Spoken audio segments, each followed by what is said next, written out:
You're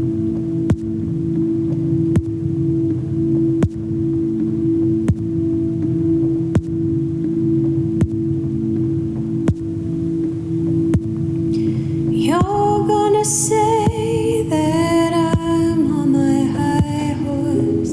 I think that my horse is regular sized. Did you ever think that maybe you're on a pony, going in circles on a carousel ride? You're gonna say I asked for the moon. I think that it's you with your head in the sky.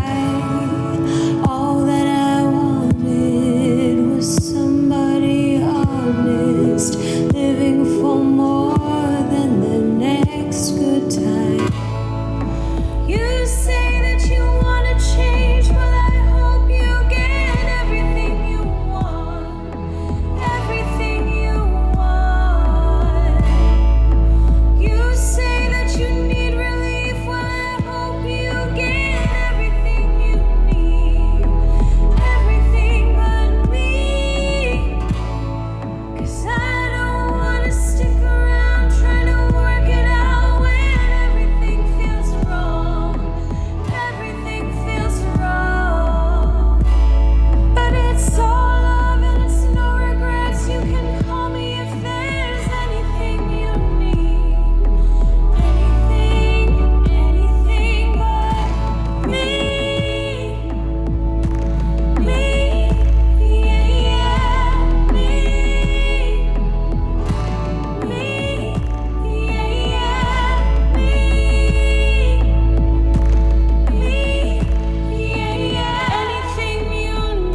to be small and lonely. That familiar face, you're in the waiting place, but look around, eyes off the ground. I'm starting to like this new free, starting to like what I see in me. I'm blooming, starting to like this new love, been grasping at straws to feel enough. I'm blooming.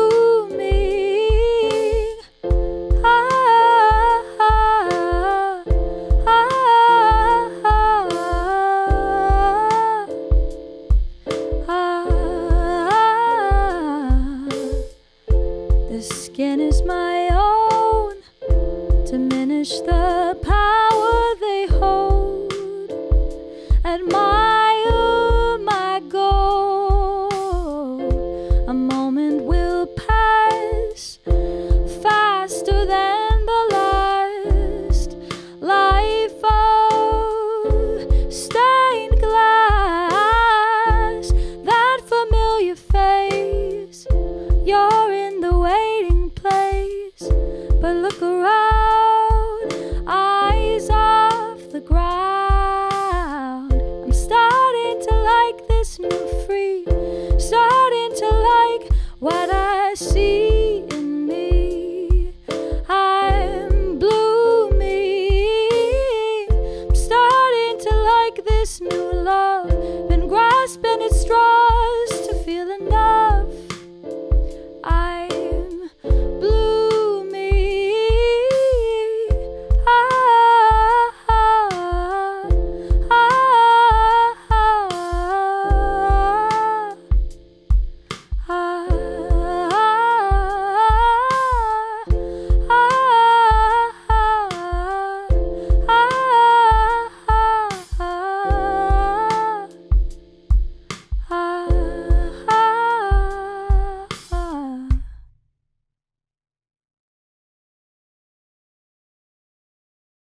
Hello and good morning. My name is Dr. Natalie Carlton, and I am the director and faculty member of the Art Therapy and Counseling program, also faculty and team member of the Greater Department of Creative Arts Therapies. You are here at our 2023 CAT Colloquium. We welcome you both online and in person. We're doing a bit of a simulcast design. Our colloquium, online colloquium, began in the year of COVID, the initiation of COVID in 2020. It has continued since that time.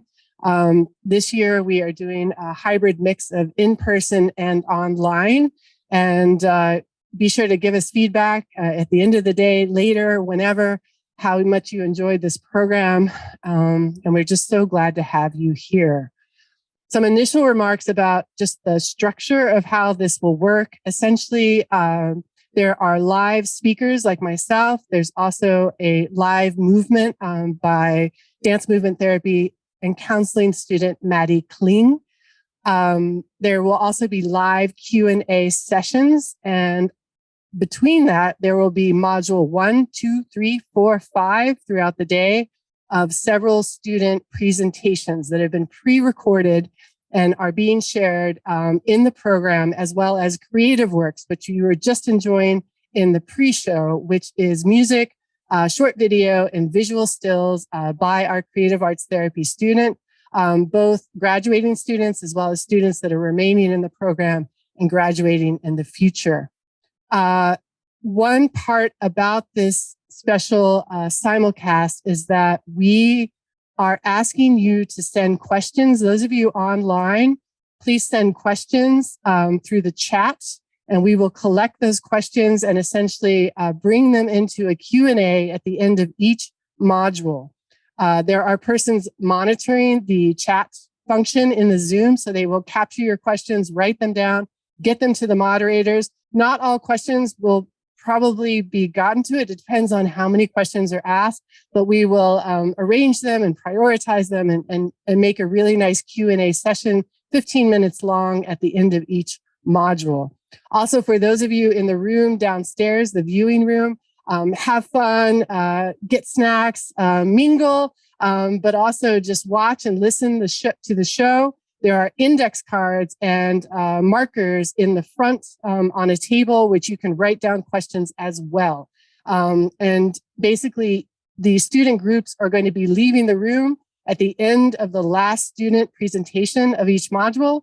They will head upstairs here to our broadcast room, and the Q&A basically will start about 5 minutes after each module group, because we need a little transition time and to get people seated for the live Q&A. I'm going to try not to say any more times. I would like to just give a big thanks, first of all, to the students. Your efforts, this colloquium is made up of many parts, and the culminating projects, there are 29 culminating projects for MA graduating creative arts therapy students. These are music therapy and counseling students, dance movement and therapy and counseling students, as well as art therapy and counseling students. We also, at the end of the day, have a very special student presentation by Dr. Nalini Prakash, who completed her dissertation. And so we have one PhD student presentation in the mix, and that will be the anchor at the end of our day, or module 5. I appreciate everybody being here, culminating project students. Great job. Also want to give a shout out to culminating project advisors and everybody who's made this day happen. You have been amazing. We've done it as a team, as a group, and let's enjoy this day. With no further ado, I'd like to pass the mic to my colleague, Dr. Garija Kamal.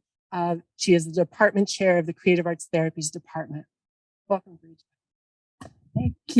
Thank you, Natalie. Oh my God, you did all that without any note cards. I actually did need note cards. So firstly, a huge congrats. This is a huge milestone for students, for faculty, for our department. It's a tradition, and I think this year it's extra special because we're doing this in this hybrid format.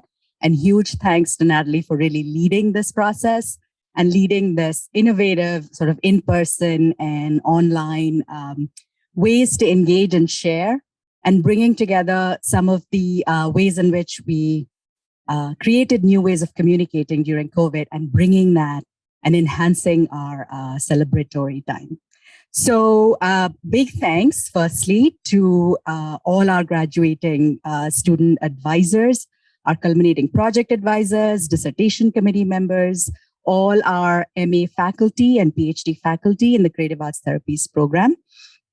And a special thanks to family members and significant others and friends who've supported our students throughout these few years. I think this is a testament and celebration of your support and encouragement as much as it is the students' accomplishments. Huge shout out also to Brad and Isla in CNHP IT. None of this would be possible without you. Big, big thanks. Also to Linda Wilson and Elizabeth Diaz for helping us with the event and space. All of the folks in the building who've helped us with access, security, all those pieces. So, what is special about the Creative Arts Therapies? We are a small but mighty set of professions. There's not a lot of us, a few tens of thousands, that's it. So students, you are joining this very, I would say select and elite group of creative mental health professionals. So welcome. We are really excited to have you join us as colleagues. You're also graduating soon from one of the oldest creative arts therapies departments in the world. And we invite and expect you to take that legacy and take that leadership into your work. Be fearless, be courageous, and be curious. I would like to wrap up your welcome today with a poem that was written by Rabindranath Tagore. He was one of the first Nobel laureates from India, particularly for his work in literature. And this poem is from his collection called Gitanjali. It's called Where the Mind is Without Fear. where the mind is without fear and the head is held high, where knowledge is free, where the world has not been broken up into fragments by narrow domestic walls, where words come out from the depths of truth, where tireless striving stretches its arms towards perfection, where the clear stream of reason has not lost its way into the dreary desert sand of dead habit, where the mind is led forward by thee into ever-widening thought and action. Into that heaven of freedom, let us awake. So welcome, congratulations, have a great day watching all the amazing presentations and work done by our students. And with that, I will hand over to Dean Branchini. Thank you, Girija. And I'd like to just extend my welcome to all the family, friends, and most especially to our graduating students in the presentation of all of their projects today.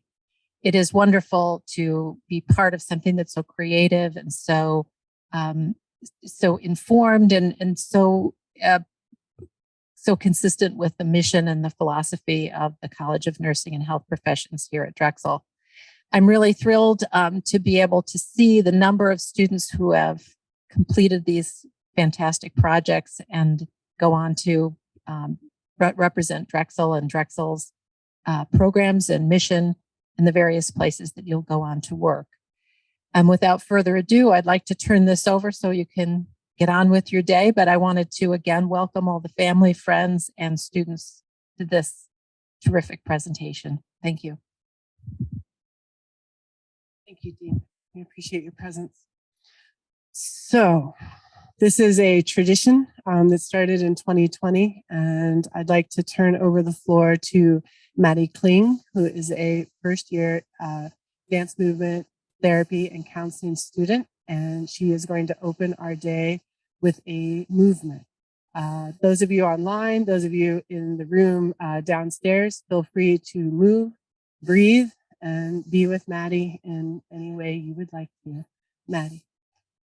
Thank you. All right, just finding my mark here so I can find myself in my own space in this broadcasting room, and I invite you to do that in your own space. Maybe take a gander. What are you seeing? Maybe it's other people in the room. Maybe it's a text. But just take a moment to gaze, and then coming back to the screen, I'm just gonna gently invite us into the moment, into the space, into our colloquium, into these presentations, and starting with the simple movement of breath. Breathing, finding our center,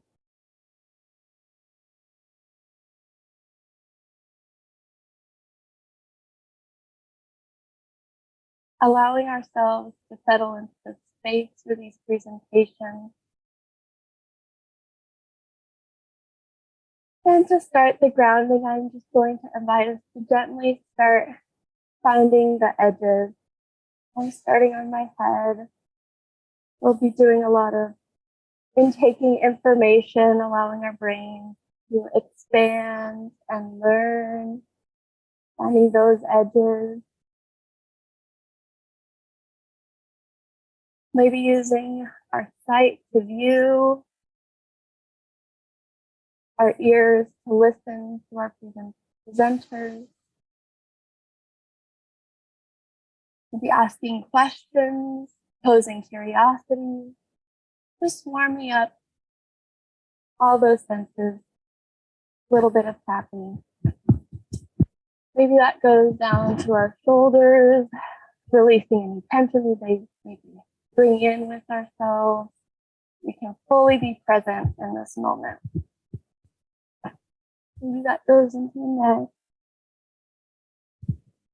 And just slowly finding those edges.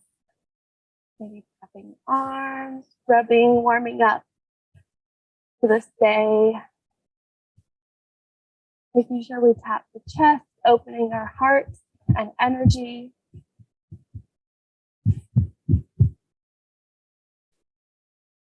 Getting the rest of our torso in our back. really grounding ourselves in this moment. Maybe it goes down the leg. If you're sitting, all the way down. If you're standing, do what you can reach. Really fully engaging our body here. We take this movement, just lift into space as much as you can and if you want to. Maybe you're on Zoom, so you're reaching to the edges of your screen, lifting, expanding. And invite you to just stretch out your spine and your back. Really warming up. And for this last few moments, coming back to ourselves, taking another breath in, another breath out. And to close our movement segment, I'm going to invite you to create a welcoming gesture. Mine is going to be this today. I welcome you all to the space. Create your own welcome gesture. Maybe you're welcoming yourself. Maybe you're opening. But welcome those around you. Welcome yourself to the screen, to the space. And one final breath together, breathing in. And welcome and congratulations. Thank you.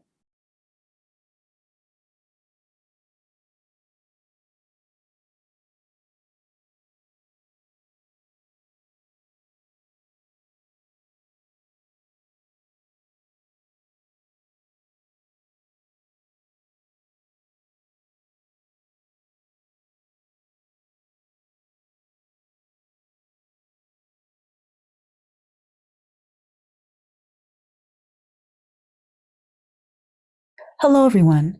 Welcome to module number 1, Liberation and the Creative Arts Therapies. This module centers anti-oppressive approaches that deepen our understanding of the liberatory function of artistic processes and how they may support service users' access to freedom. The projects presented in this module explore a wide range of topics, dislodging the dominant gaze within creative arts therapies that often dehumanizes marginalized communities, their aesthetic being, meaning-making experiences, art and healing practices, and socio-political existence, amplifying the need for culturally sustaining practices across the creative arts therapies. Topics will include the reclamation of dance, culture, and spirituality within African diaspora to support mental health, agented portrayals of chronic pain and spinal cord injury communities that centered embodied power through music and dance movement therapy, and carceral aesthetics and art therapy approaches that support freedom within institutions of imprisonment. Additionally, we'll explore healing generational traumas utilizing the person of the therapist educational model and the ways expression, liberation, and celebration support the sexual body and sexual wellness through dance movement therapy. The presentations of this module highlight anti-oppressive practices within the creative arts therapies by examining the politicized nature of our work and its existence on continuums of help and harm. They amplify the need for justice and equity and care across client communities and the necessity of somatic abolition across the creative arts therapies, all in service to liberatory practice.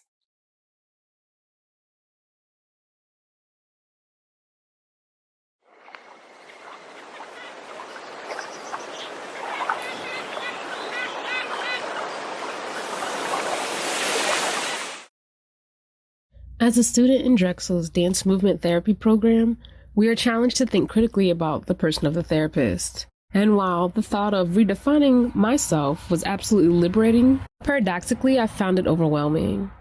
In Tulsa, Oklahoma, June 1st, 1921, throughout the streets of Greenwood, the killing had begun. So we will not repeat the past mistakes that we'll regret.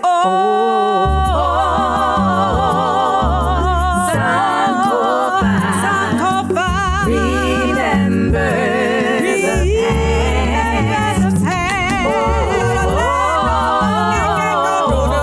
Sankofa.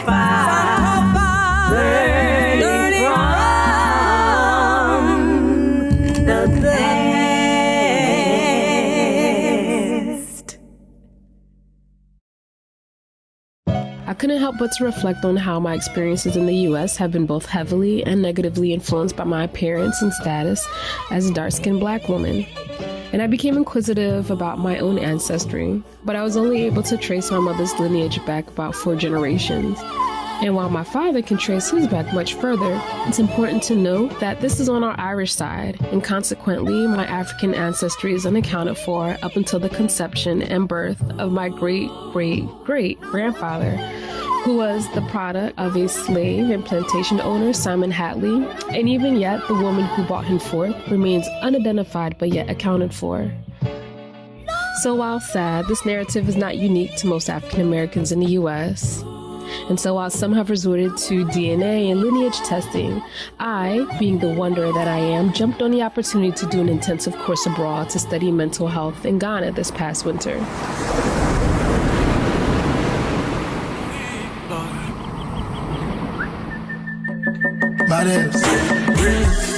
Electricity. And it was a wonderful marrying of an opportunity to study mental health in an international context, but also to find the pieces of myself that were lost during the transatlantic slave trade. But I actually found so much more. As you can see, dance and music are intricate parts of Ghanaian culture.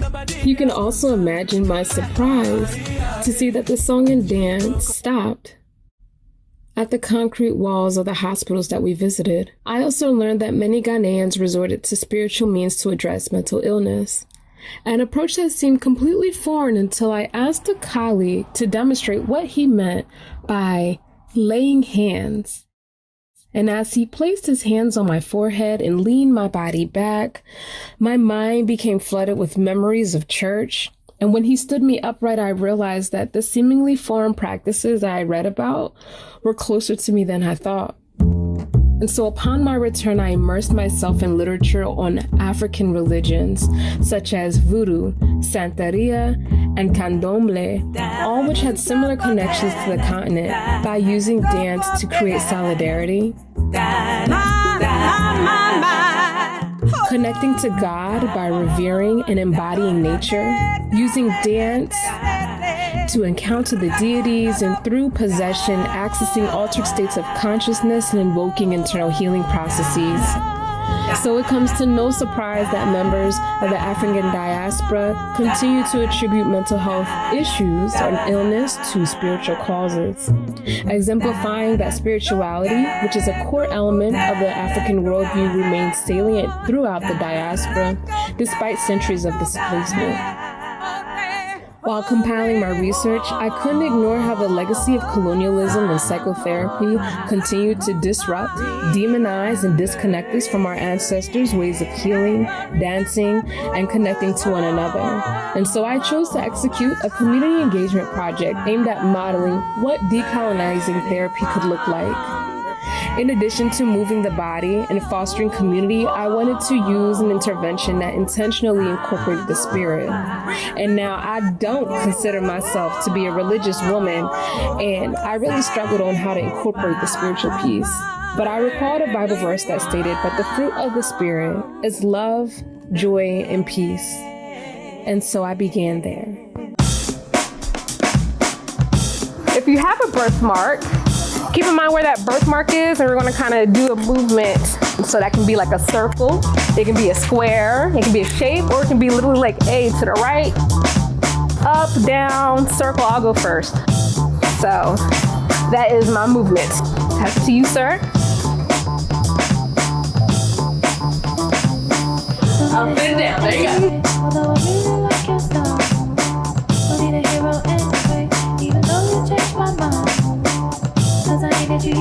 Up, down.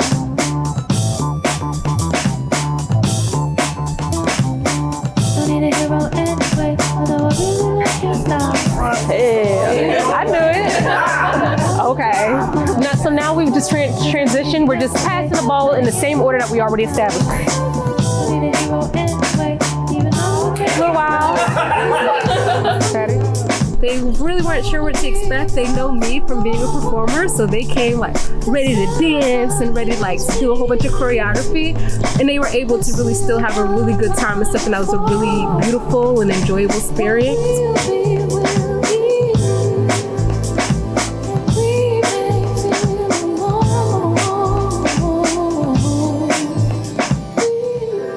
It's just evident to me that a lot of people think when it comes to healing, it always has to be this ugly work, and sometimes it's just getting together with people who are family or people that you're close to and just having a good time and being goofy and childlike. Sometimes that is healing. Yep.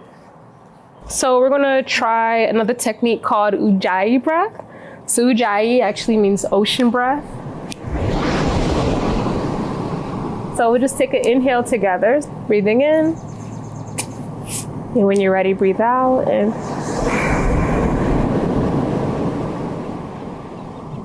noticing if there is any tension for you, and just allowing that to leave your body on your next exhale. And it's said that sometimes when we hold tension in our shoulders, that's a sign of taking on a lot of responsibility, literally taking the weight of the world on our shoulders. Really happy I was able to have my little sister there, family, some friends, making new friends. It was just really sweet to hear that it was really needed. And that just speaks to the range and the spectrum of what dance movement therapy is. Yeah, just really beautiful overall.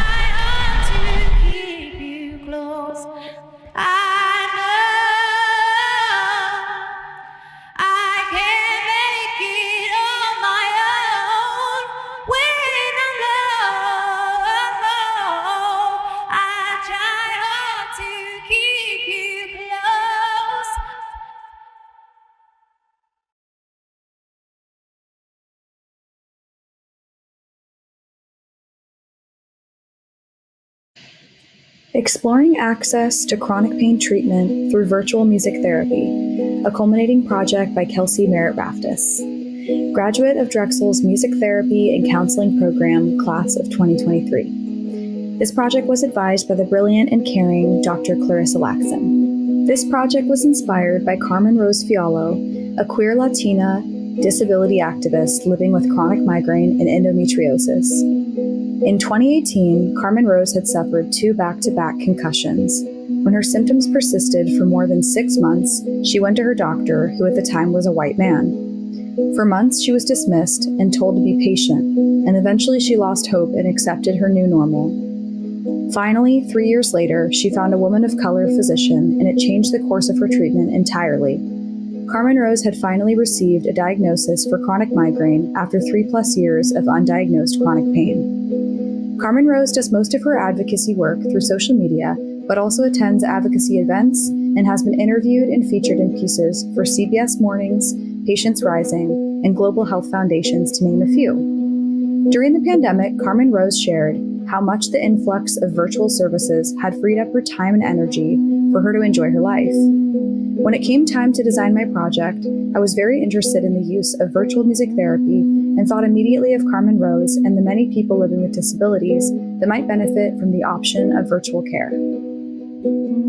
Chronic pain is pain that lasts or reoccurs for more than 3 months and causes significant emotional distress and interference with daily life. As of this year, 2023, more than 20% of U.S. adults experience chronic pain. Black, Indigenous, and people of color, or BIPOC, experience significant barriers to healthcare. The belief that Black and Latine people inherently have poor health and experience less pain than white patients is a belief that still permeates the healthcare system today. Black patients are significantly more likely to be denied insurance authorization than white patients. Their pain is underestimated and their risk of opioid misuse is overestimated. Pharmacy deserts and medication deserts describe the scarcity of pharmacies in neighborhoods with predominantly non-white racial groups. These same neighborhoods tend to have a scarcity of pain specialists and low pharmacy opioid stocks. Isolation is prevalent among people living with chronic pain. The suicide risk for people living with chronic pain is twice as likely as those without chronic pain. When we think about LGBTQIA+ folks with chronic pain, these numbers increase even further. High levels of social isolation and and social distress can lead to heightened sensitivity to pain. Studies have shown that when individuals perceive a greater level of inclusion and engagement with others, the impact of pain can be reduced. Cognitive behavioral therapy is a common psychotherapy approach for chronic pain. CBT can provide a practice for creating coping skills and at-home resources to manage pain. Music therapy is an established health profession that uses music in a therapeutic relationship to address and support treatment goals. Within the medical field, music therapy has shown strides in pain management for cancer patients and is now offered at 75% of National Cancer Institute designated comprehensive care centers and 55% of community cancer hospitals. Pain management techniques within music therapy include, but are not limited to, music listening, music-assisted relaxation, and active music making. For the implementation of my project, I chose to hold a virtual chronic pain and music event. I advertised for this event on a queer social app called Lex. All participants identified as queer and ranged in age between 21 and 32. There was a mix of cis and transgender folks, as well as a mix of Latine, Black, and white participants. Chronic pain conditions represented within the group included lower back pain, widespread body pain, chronic migraine, Klippel-Trenaunay syndrome, endometriosis, and Ehlers-Danlos syndrome. The session included discussion and music making with a break in the middle. The discussion grew from questions including but not limited to, where are you on your chronic pain journey and where do you want to be? What would you say to someone new to the chronic pain community? What resources have you found helpful throughout your experience? Music making included a humming warm-up in which participants hummed along to a 2.5-minute track alternating between two notes, the same one playing in the background of this presentation. This warm-up is meant to entrain breathing and connect with one's body through the physical sensation of humming. During the discussion, I had prompted participants to use the chat to validate anything said that they resonated with. When it came time to create a song, each participant scanned through the chat to choose a phrase to be used as a lyrical line. The 4 themes deduced from the 4 chosen lyrical lines were the importance of community, grieving independence, loss of control, and self-advocacy. Here is what that song became, overlaid with relevant dialogue to each theme from the discussion.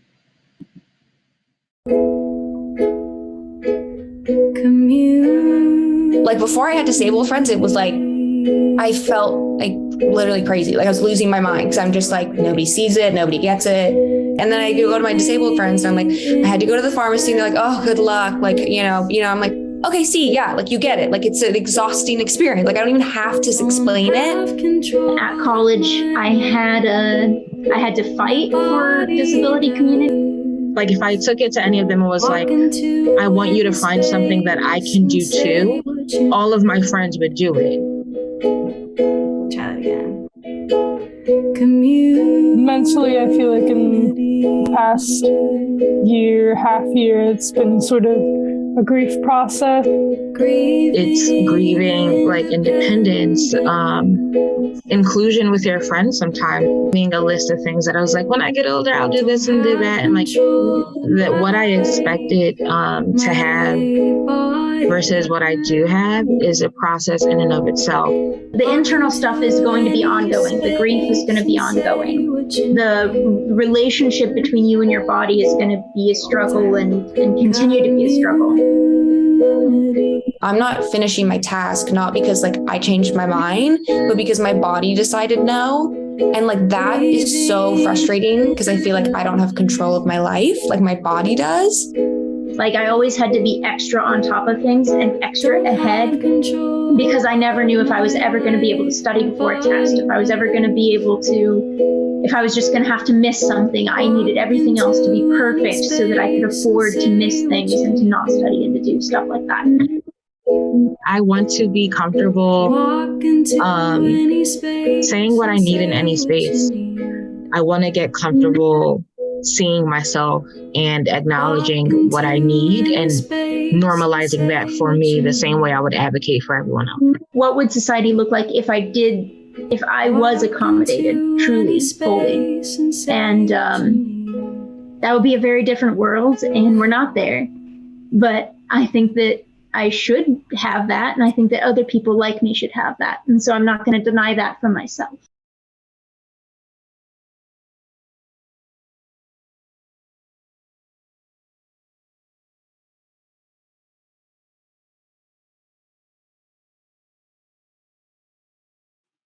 Hello everyone, my name is Greta Grisey, and today I will be discussing my culminating project, Embodiment Behind and Beyond Bars, an Art for Social Change grant proposal. First, I'd like to make some acknowledgements. Thank you to my amazing family, friends, and partner, the DMT class of 2023, and all of the faculty, supervisors, and advisors that have supported me and guided my work. And finally, thank you to my clients who have shaped me more than they will ever know. Before we dive in, I first feel it's important for me to locate myself within this work. My interest in the myth of the body-mind divide began while I navigated the public school tracking system in my home city of Los Angeles. Growing up as a dancer and mover while simultaneously noticing how restrictive, authoritarian, and oppressive systems and practices impact our minds, bodies, connections, and how we navigate society, sparked my interest in how embodied practices can shift our internal and external worlds. Through research on carceral systems, direct engagement with incarcerated youth, and advocacy work, I've learned about the benefits of developing a holistic care, support, and prevention-based model versus our current reactive, removal, and punishment-based model. You've heard me say the word carceral, and you may be wondering what that means. Carceral is defined as relating to or of the nature of a prison, and some examples of carceral institutions include jails and prisons, juvenile detention centers, and forensic psychiatric units. Some background on the state of the states. The US has the largest carceral system in the world, locking up more people per capita than any other nation. Our practice of mass incarceration often heavily impacts the lives of the most marginalized members of our society, with people of color, especially Black Americans, as well as poor Americans, and those dealing with substance use and mental health challenges most affected. Mental illness is often criminalized, and in the past 60 years, correctional facilities have become our de facto mental health hospitals, a situation that arose in part because savings were not adequately invested into community mental health facilities or other forms of support when public psychiatric hospitals began to shut down. Because of this continued gap in care and lack of community-based resources, people who are seriously ill or highly dependent on external support sometimes end up unhoused or imprisoned. Unfortunately, carceral institutions are designed to punish and partition, not to provide treatment for mental health issues or to create access to much-needed social services. In fact, research reveals that incarceration creates or worsens mental and physical health conditions. The bleak reality of an often high-need population being imprisoned within a setting that is best not conducive to care and at worst is traumatizing or life-threatening points to the need for systemic change in policy and practice. High rates of recidivism and increasing evidence that large-scale incarceration is not an effective means of achieving public safety, despite the high cost of maintaining this system, further supports the need for a new approach. Along with researching the state of the states, my literature review explored past ideologies and practices associated with the body-mind divide, and current studies that provide evidence of and insight into their connection. From there, I explored literature that focused on the impact of incarceration and restrictive practices on mental and physical health, and synthesized both qualitative and quantitative research, investigating how DMT and other embodied practices can be utilized to support the holistic wellness of incarcerated individuals. Imprisonment has a huge impact on the holistic health and behavior of incarcerated people, with mental health challenges impacting physical health and vice versa. For this population, the challenges listed on this slide can result in life-threatening conditions, whether due to suicidal ideation and attempts, or chronic and in some cases terminal illness. Comorbid mental and physical health challenges are worsened and in some cases caused by conditions of deprivation and abuse and interrupted or limited access to healthcare in carceral settings. Though it is clear that systemic change is required in order to shift our carceral system, it's essential in our current climate to consider how best to support those who are presently incarcerated. According to research, dance movement therapy is uniquely situated in its ability to meet some of the varied needs of imprisoned people. Utilizing a range of methods, dance movement therapists have supported clients in developing coping skills, relational skills, and emotional skills, and managing their mental and physical health symptoms. DMT has also been used to help clients process traumatic life experiences, safely explore boundaries, reduce aggression, and increase insight, empathy, and connection. Based on what I learned through my research process and the previous experiences I've had working with incarcerated youth, I decided that I wanted to pursue a grant as my culminating project to imagine how I could utilize my skills in the service of this population. After much searching, I found the Leeway Foundation. This foundation is pretty unique in that it provides grants for women, trans, and gender nonconforming artists and cultural producers living in Greater Philadelphia, who are working in communities at the intersection of art, culture, and social change. I chose the Transformation Award because it provided unrestricted funding for a non-organizationally affiliated individual, like myself. Plus, I aligned with its focus on art for social change. The questions asked in the grant application were focused on my artistic background and the experiences that have shaped my art for social change practices. I was also asked to describe how I intend to utilize these practices within my social change vision, and to explain how this work would impact and engage the greater Philadelphia community. Through the grant questions, I developed a 2-part pilot project. I envisioned a voluntary dance movement therapy program that would take place in a carceral setting in Philadelphia. This program would allow incarcerated individuals space to explore relationships, emotions, boundaries, and expression through movement and connection. Following a model of engagement I utilized in my previous work within juvenile detention settings, I would also provide support for participants as they engaged in autonomous movement and created their own choreography. This would be a process-based exploration with a potential opportunity for performance at the end of the program. With their interest and consent, I would document this performance to be shared with a larger audience. The footage would be shared at a community engagement event that would also include a movement-based workshop and opportunities for connection between organizations already doing decarceration work and community members who would like to get involved. Through engaging free people in this process and sharing research on the impacts of incarceration, I hope to encourage people with the privilege of freedom to examine and consider or reconsider their own views on punishment, policing, and carceral systems, and take steps towards making change. Throughout this process, I learned how DMT could be utilized in carceral settings to support social change and holistic care. Next steps for me include engaging with impacted people and groups already doing decarceration work in Philly in order to assess the specific needs of the population before submitting my grant. With collaboration and support, I hope that one day this could become a long-term program, which could be implemented in a variety of restrictive settings. I look forward to continuing this work. Thank you so much for listening.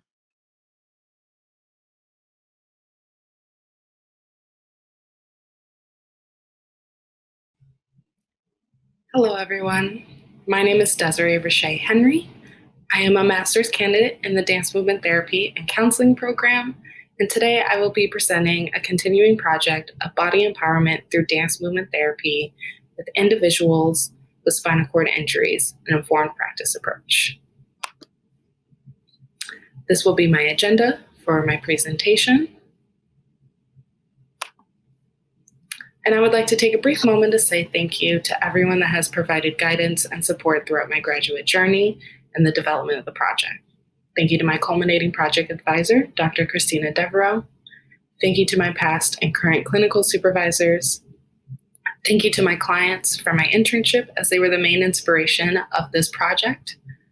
Thank you to my family and my partner, and thank you to my cohort.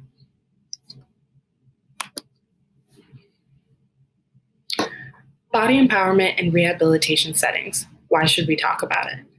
At the beginning, I knew that I wanted my project to derive from clients I was interacting with at my internship. For my internship, I was at a medical rehab facility, McGee Rehabilitation, where I had the opportunity to engage with individuals from all backgrounds and various abilities. About a month into my internship, I started to notice a prevalent theme that was coming up. A theme of a unique form of grief and loss that presented in different ways. such as loss of abilities, loss of identity, sense of self, and grief over life before sustaining traumatic bodily injury. As I continue to work with the patients at McGee, I noticed another prevalent issue that tied into this theme of unique form of grief and loss: body image. For my project, I wanted to highlight that, look into it, specifically with patients with spinal cord injuries, because I wanted to know how can I best support my clients, especially as an able-bodied dance movement therapist. Body image plays a fundamental role in overall well-being and self-perception, and for spinal cord injury patients, the drastic changes in their physical appearance and abilities can lead to a significant impact on their body image. Furthermore, body image concerns can lead to diminished self-esteem, self-confidence, which can further hinder the rehabilitation process and the overall quality of life for these individuals.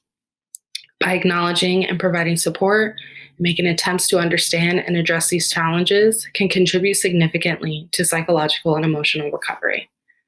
One of the most compelling reasons that motivated me to focus on body image in spinal cord injury patients was hearing the personal stories of individuals who shared their struggles and triumphs. Their courage and resilience in the face of body image challenges inspired me to shed light on this important topic. So a little overview of my internship site, McGee Rehabilitation Hospital. It offers inpatient and outpatient rehabilitation treatment for individuals that have sustained a traumatic bodily injury, such as, but not limited to, spinal cord injury, traumatic brain injury, stroke, and amputation. The optimal goal is to improve quality of life by providing high-quality physical and cognitive rehabilitation services for patients 14 years old and up. McGee offers high level of care as patients receive physical therapy, occupational therapy, speech therapy, and patients have the opportunity to receive creative art therapy services such as art, music, and dance. My interaction with my patients contributed to my project significantly, and their personal testimonies and voices are the heart of this project. From a young woman, licensed professional counselor, and mother of 3, it took me a long time to get to a place of being comfortable with my body, so now it feels like I'm starting over. From a retired nurse practitioner, proud grandmother, and longtime caregiver, I don't recognize myself. I feel incapable. From a man in his late 20s who has a passion for making music and prides himself as a family man, I was this guy. I used to be this person. I miss the person I used to be. From someone who loves an active lifestyle through yoga and running and dreams to pursue culinary school, feels like I'm going into a new life, new body, without my permission. And from a retired cardiovascular surgeon and longtime dancer, I'm in the process of rediscovering myself in my new body. These are just some of the individuals and their voices, the inspiration of the project, and I ask you to keep in mind the pieces of them that I shared and the experts of their testimonies. For my project's literature review, I wanted to find research by looking into body image, spinal cord injuries, and DMT applications and/or body-based practices to support these topics. Through my research process, I ran into the challenge of not finding research to support DMT application, focused with patients with spinal cord injuries, and realizing the lack of research with this specific population and body image. Nonetheless, to highlight a few findings in the process, an article by Holland solidified the prevalence of grief in its unique form as it shared the experience of living and experiencing loss within self and its impact to one's mental health. An article by Van Diem contributed to this discussion by highlighting this impact to one's rehabilitation process. Through a body experience questionnaire, the article found a positive correlation between body image and emotional distress. The questionnaire showed body image as a contributor in depression and anxiety and emphasized the importance of targeting interventions to improve body image. To further support the significance of utilizing interventions to target body image issues, an article by Bailey highlights the importance of acceptance and its role in treatment by stating acceptance of the disability and their body is important for positive psychosocial adjustment to occur. As a dance movement therapist, I wanted to find these interventions to support improvement in body image, and I kept seeing the word empowerment. Although there has not been much research on DMT and spinal cord injuries, I found an empowerment-focused approach in an article by Burstein. The intention is to focus on spontaneous creativity, utilization of imagery, and the power of rhythm. To further explain, let me provide an example of a session with Jane. Jane, a young woman, licensed professional counselor, and mother of 3. She recently sustained a spinal cord injury resulting in paralysis in her lower body. In our individual sessions, we talked about aspects of her life that she missed, and one was dancing in the club with her friends. We talked about the liberation of movement and how freeing it is to self-express and the overall aspect of socialization. She was fearful of what would that look like for her after being discharged. So for the session, we imagined ourselves dancing in the club on the rooftop of McGee. Before going into our club, I asked McGee if she had a preference for a song to play. She said that she wanted something liberating and upbeat, and in previous sessions, we jammed to Break My Soul by Beyonce, as she identified this as her theme song and how she imagined herself leaving McGee with that upbeat, freeing energy. I played the song and asked Jane to highlight words and phrases that stuck to her. The highlight phrases and the images are what she chose. My intention was to use these words and phrases for Jane to embody them and bring it back to her body. So that's what we did. We released and used the movement to not only find movement that is accessible, but we lived in that spontaneous liberation state that she missed with her friends. This is just an example of one session of empowerment. And I want to make it clear that this project is ongoing, but for future exploration, I imagine potential to dive deeper into related topics such as the grieving process and sexuality, as these are themes that I have found in my research, as well as designing group sessions and educational workshops to present to others. These are my references. And thank you all for listening.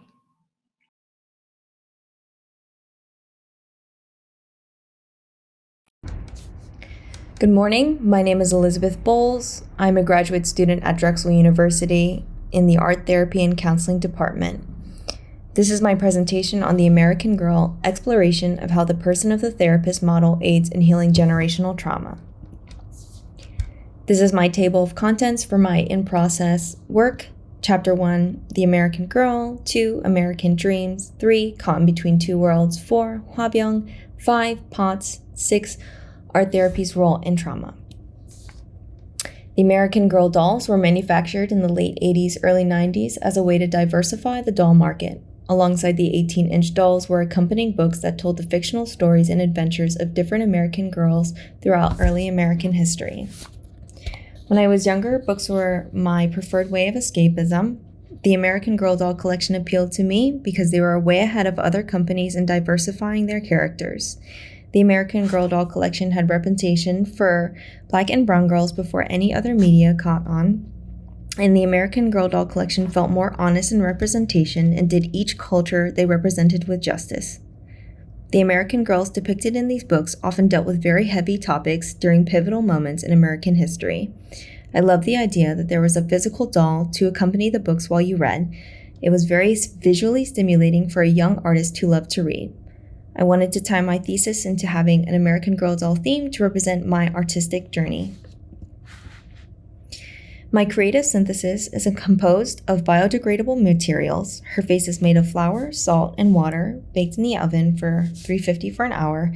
The body is made from scrap fabric I've kept since sophomore year of college. The lace is sourced from my mother's sewing closet, circa 80s Korean-style lace. The dress is made from old college school merchandise, and the hair is made from macrame string dyed with coffee and curled with a flat iron wrapped around a pencil. All aspects of the doll are made of the people who love me and care for me, and making my creative synthesis was a fun new way to express an artistic side that I had never explored before. I definitely will be bringing this into my therapeutic process in the future. After I was done making my doll, I realized that she resembles my favorite American Girl doll, Kristen. Unintentionally, I had mimicked her likeness and merged it with my own.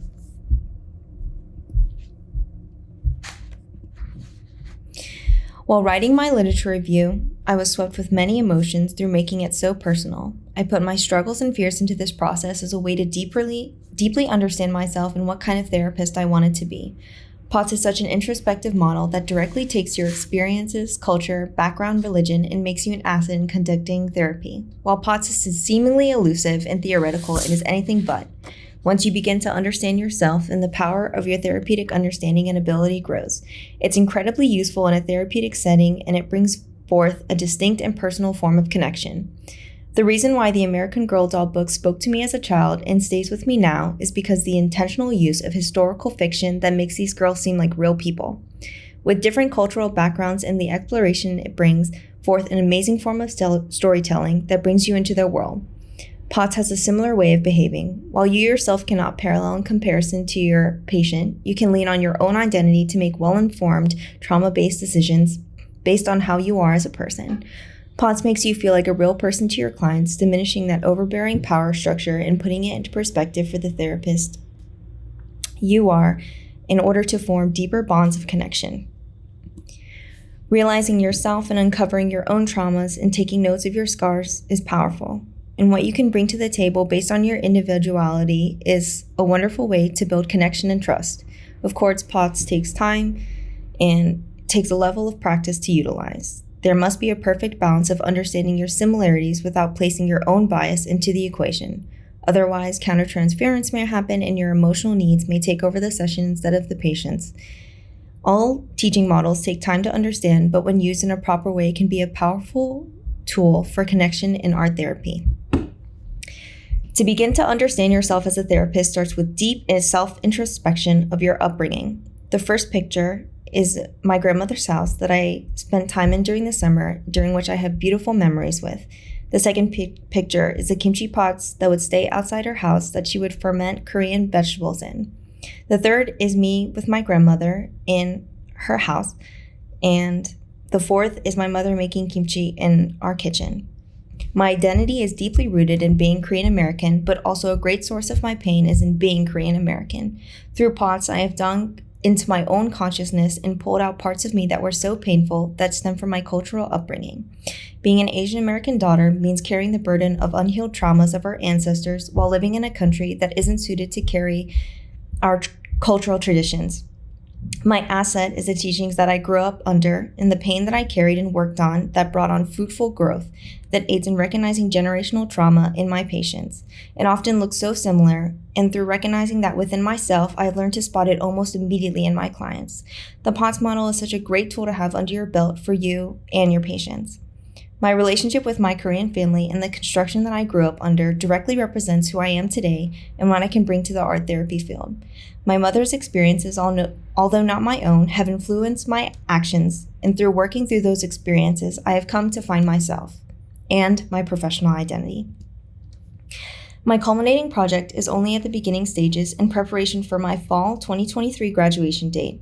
I have many plans to turn the writing portion of my book into an actual American Girl doll book, so my doll and my writings work in tandem with each other. The book will have accompanying illustrations that relate to the passages I'm writing as to make it more visually stimulating and parallel how the original girl doll books look.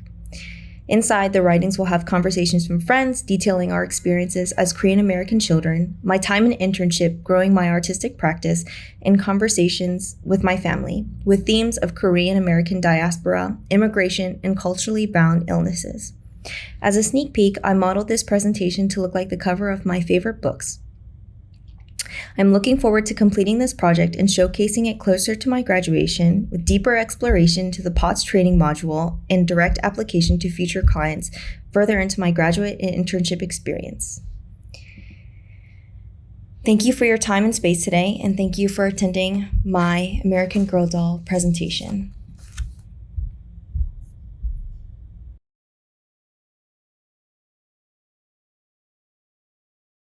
Hi, my name is Bianca Shemankowitz, and in this presentation, I will discuss my culminating project, a journal article manuscript that explores the role of dance and performance in liberating, expressing, and celebrating the sexual body as a way to create space for sexual wellness in DMT practice. Before I begin, I would like to thank the following people for supporting me throughout this process, including my parents, my culminating project advisor, Sherry Goodall, my current and previous clinical supervisors, my DMT cohort and professors, and a special thanks to Melissa Walker and Brittany Henderson, who among others are contributing work to the areas of DMT and sex therapy and have donated their time and insight to support me in this work. This project stems from both my personal and professional background. Before pursuing the DMT and counseling program at Drexel University, I worked in the public relations industry. In my previous role, I provided PR support for sexual wellness brands, including vibrators, audio erotica apps, and other products and services designed to enhance sexual pleasure for individuals of various identities. When the COVID-19 pandemic forced many people into isolation, awareness was brought to the importance of sexual pleasure and intimacy for human well-being, inviting many people to explore and care for their bodies in new ways. During this time, one of my former clients launched an online workshop series as a way to stay connected with their community and support sexual wellness at a crucial time. These workshops centered on embodiment practices and were led by experts such as somatic therapists. It was at this time that I became curious about the potential for movement and the body to support sexual wellness. Additionally, because of my own identity, culture, and environment, sex was a topic often avoided. Without a space to openly discuss these aspects of my health and identity, I found a way to explore them through movement and styles of dance that allowed me to understand what it meant to feel sexy in my body without shame. Moreover, performance provided me a tool to understand and communicate a sexual sense of self that was often kept hidden but eager to shine. Negative cultural attitudes towards sex have contributed to sexual shame and repression, especially among women and queer individuals, in addition to minimizing sexual health and pleasure as an important aspect of holistic well-being. Despite the inherent relationship between sex and the body, it has been observed that sexuality is rarely explored within the DMT setting. Recent studies have revealed that mindfulness, somatic awareness, and embodiment practices can help address factors associated with healthy sexuality. However, many of these elements come from an area of overlap between DMT and somatic therapy, focusing exclusively on the internal and using the body to support interoceptive awareness. Through my project, I set out to explore how the creative, expressive, and performative elements of dance can contribute to sexual wellness in women and queer individuals by providing opportunities for actualization of the sexual self. My journal article was written according to submission guidelines for the American Journal of Dance Therapy with the intent of potentially submitting the article for publication. I'd like to provide definitions for the following terms as proposed within my project and that will be discussed throughout this presentation, including expression, liberation, celebration, performance, and sexual wellness. It should also be noted that this project was not an examination of specific foci such as sexual orientation, sexual dysfunction, or sexual anatomy, but rather an examination of sexual self-concept among women and queer-identifying individuals. While acknowledging the diverse realities of these people, this project is also not an exploration of sexuality as it relates to experiences of trauma, disability, or medical conditions, among other issues. The expression of sexuality through dance is not considered a new concept. Using cultural examples in my article, I discuss how sexual expression is embodied in forms of both erotic and non-erotic dance. Dance and sexuality are interconnected through the body, and both utilize the body to experience or enhance pleasure, both physically and emotionally. Performance, on the other hand, requires a dancer to go full out or to use their full moving potential. Performance is an opportunity to present one's best self to an audience and perhaps their most authentic self. Through performance, one may find unexpected inner states longing to be expressed. Performance can provide permission and a literal platform to express the sexual body and connect to it in a positive, affirming way.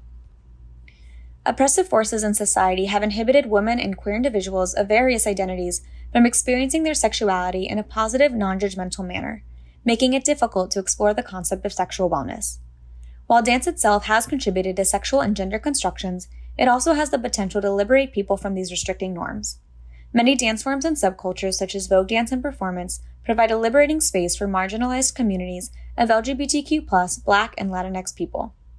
Other authors have referenced the pleasure that women feel from watching themselves dance in the mirror as a way to proclaim their sexual independence.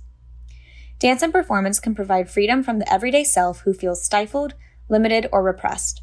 It can provide a liberating experience in which one can let go of who they are often told to be and recognize who it is they want to embody. Just as the sexual self can be liberated through dance and performance, so can it be celebrated. In a culture that often stigmatizes sexual expression, celebrating the sexual body can be seen as an act of radical self-love. When moving and performing with sexual expressivity, one may incorporate self-touch in a safe, affirming, and appropriate way. This can serve as a way to reclaim, celebrate, and love the sexual body. It can provide a sense of empowerment for those who are often told to avoid their bodies within systems of oppression. Through dance and performance, one can celebrate the aspects of being that are considered shameful. Through performance, an audience is given the opportunity to watch the performer take pleasure in their own body and sexuality. Greater ownership of the body can support a positive sexual self-concept and therefore greater ownership of sexual wellness. My project discusses implications for DMT in utilizing choreography and performance as therapeutic tools to advance discussions of sexual wellness within the therapeutic setting. DMT does not typically consider performance as part of its practice and healing process, but by utilizing performance as a therapeutic tool, healing can come from being seen, understood, and accepted. During my research, I was introduced to a choreographic model for DMT as proposed by psychotherapist Himmet Kaur Victoria. Throughout phases of choreography and performing, Victoria explains that a client is able to understand, normalize, and accept parts of themselves that may have been previously unknown or unwanted. My project also discusses self-care practices such as masturbation that are often overlooked for women and queer individuals because of cultural stigma and sexual shame. Masturbation allows one to experience pleasure with and through themselves, increasing their sexual subjectivity and sexual self-concept. Because masturbation requires intimate touch with the body, DMT may be well positioned to highlight its importance for connecting to the sexual sense of self. There continues to be a need for further research and discussions around the psychological aspects of sexuality as it pertains to people of all identities, experiences, and cultural backgrounds. Despite our focus on the body as dance movement therapists, there continues to exist a bias against the sexual body, and there is a need to normalize discussions about sexual wellness and DMT. I would also suggest more research and exploration around choreography and performance as therapeutic tools. In conclusion, sexual health is an essential part of our mental health and well-being. Dance and performance have been used as a way for stigmatized bodies to express themselves sexually, reclaim their sexual agency, and embrace their sexuality. When words fall short, the creative, expressive, and performative aspects of dance may provide new opportunities to actualize the sexual self through the moving body, advancing conversations about sexual wellness in DMT practice.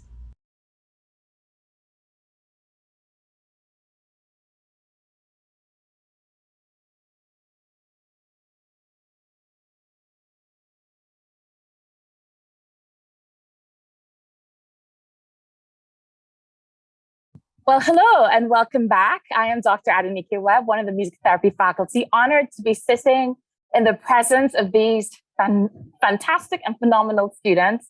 So thank you for the hard work and the innovative work that you've just done. And alongside me is Tara. I'd like you to introduce yourself and say a little bit more. My name is Tara. I'm a first-year art therapy student, and I'm excited to be here with all of you. Wonderful. So we're just going to have a little bit of a chat with the folks here.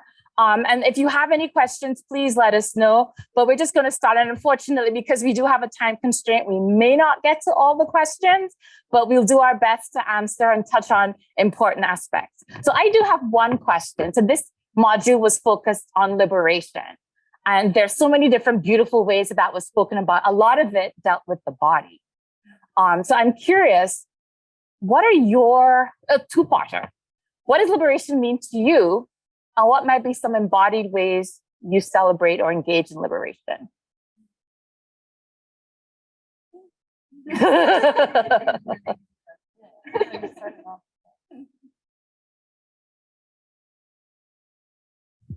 go ahead. I'll go off the cuff here. So liberation, I guess the phrase comes to mind. It's about like freeing up yourself, like regardless of like what's going on around you. And just being authentically you and like really, and not just being you, like just doing it just radically, just like really being out there loud with it. Just, yeah, that's what I think of liberation. And I'm so sorry. So what might be some embodied practice that you do that is liberating? For me, I still love to go out. We had a wonderful time at the art museum last night. Nice. Some of us, we were there together. But so there's also carnival. I haven't gone to carnival in so long, but I find like that is just, I'm going to celebrate. And like, that's just for me, that's like a self-care thing. I used to be on a Caribbean dance team when I was in college. And as an American woman, I just found that just so liberating, being able to move my body that way. That wasn't seen a certain way in American society. And if you know what I'm talking about. And so that was just liberating, just being able to just authentically be free and be myself. And I felt a lot of that also in your presentation. Yeah, I could definitely relate to a lot of that. So. I am super resonating with two things you just said. One, that you used the word radical. And a lot of times we think of radical as extreme and new and, divergent from the norm. Yet there's also the sense like the original Latin roots, the meaning of the word is roots. So radical as in like liberation being at the root of who you are and what's important. So I love that you said radical. And then as a Trinidadian, I love that you said carnival because that is my jam. So, but thank you so much, Linda, for sharing. Wonderful. Am I supposed to introduce? I'm Eli, Art Therapy. Similarly, I think my sense of liberation, especially with myself, is having conversations with friends that really understand and get where you come from. And so much of my process, especially in writing my literature review, has really been going back to my Korean American community in our small town of Fayetteville. Very predominantly white area, but for some reason there's a ton of Koreans there. And just being able to have those super raw conversations about why we are the way we are and having someone who understands you, and you don't even need to like explain it. They just get it. You can just say it and they just get it. And that is, and I think also growing up in America, there's so much of you that you've been taught to stifle. As a person of color, you're always being told like your food's stinky, all this stuff. Like they don't even like my parents like speaking not English in public areas. So it's like having that reclamation and having people and getting older and being proud of who you are now, and especially doing all that deep diving stuff that we do in this program is so powerful.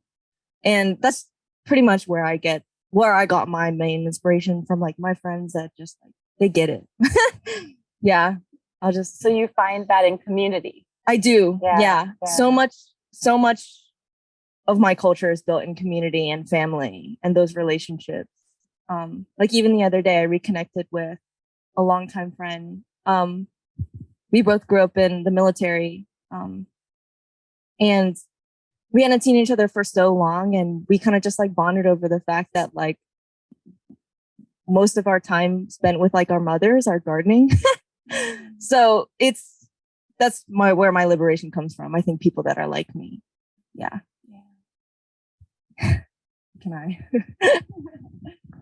Yeah, I was thinking about within this program, I feel like creative arts, reclaiming that for myself being redefined. And before coming in, growing up the narrative, kind of having to pick a lane, especially within art, and feeling like, music was my thing. And I felt like I didn't have the right to engage in these other practices of art making. So that's been really liberating to be able to explore expression in all these different ways and be able to take it down from a performance level, a perfectionism level. That's been really liberating to also with clients as well, like redefine, especially adults coming in and working with arts when they don't have that background and feeling, like they're in a childlike place almost when they come into it. They're like, oh, I haven't done art since I was a little kid. And being able to reclaim that for themselves is something they're allowed to engage in, and that's valuable and liberating to engage in as well. Did everybody speak who wished to? Taryn, if you had a question you wish to ask? So all of you did really amazing work and research on your culminating project, and I'm wondering how do you think that you plan on integrating that after you graduate and in your work as a clinician? How do you think you can integrate like the really amazing work that you've done this year into your clinical practice? I think for mine, especially since I spoke of DMT and like sexual wellness, it is an area that's not very well researched as of now. So I think the first step is just like advancing all of that. And I mentioned my acknowledgements, but there were like a couple of dance movement therapists I've spoken to throughout my process of my project that are working in those areas.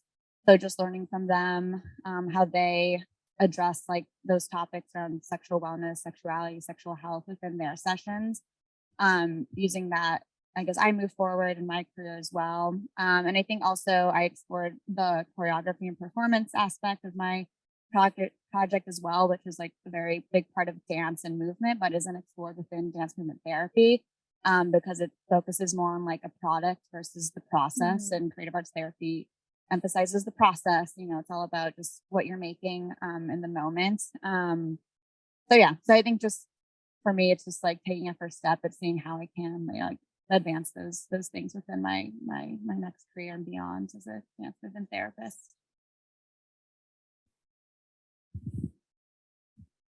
I think for my project, I was surprised by how much research there was about sort of like the impact of incarceration on the mind and the body. But I feel like even though there's so much research, there's not many people know really about it.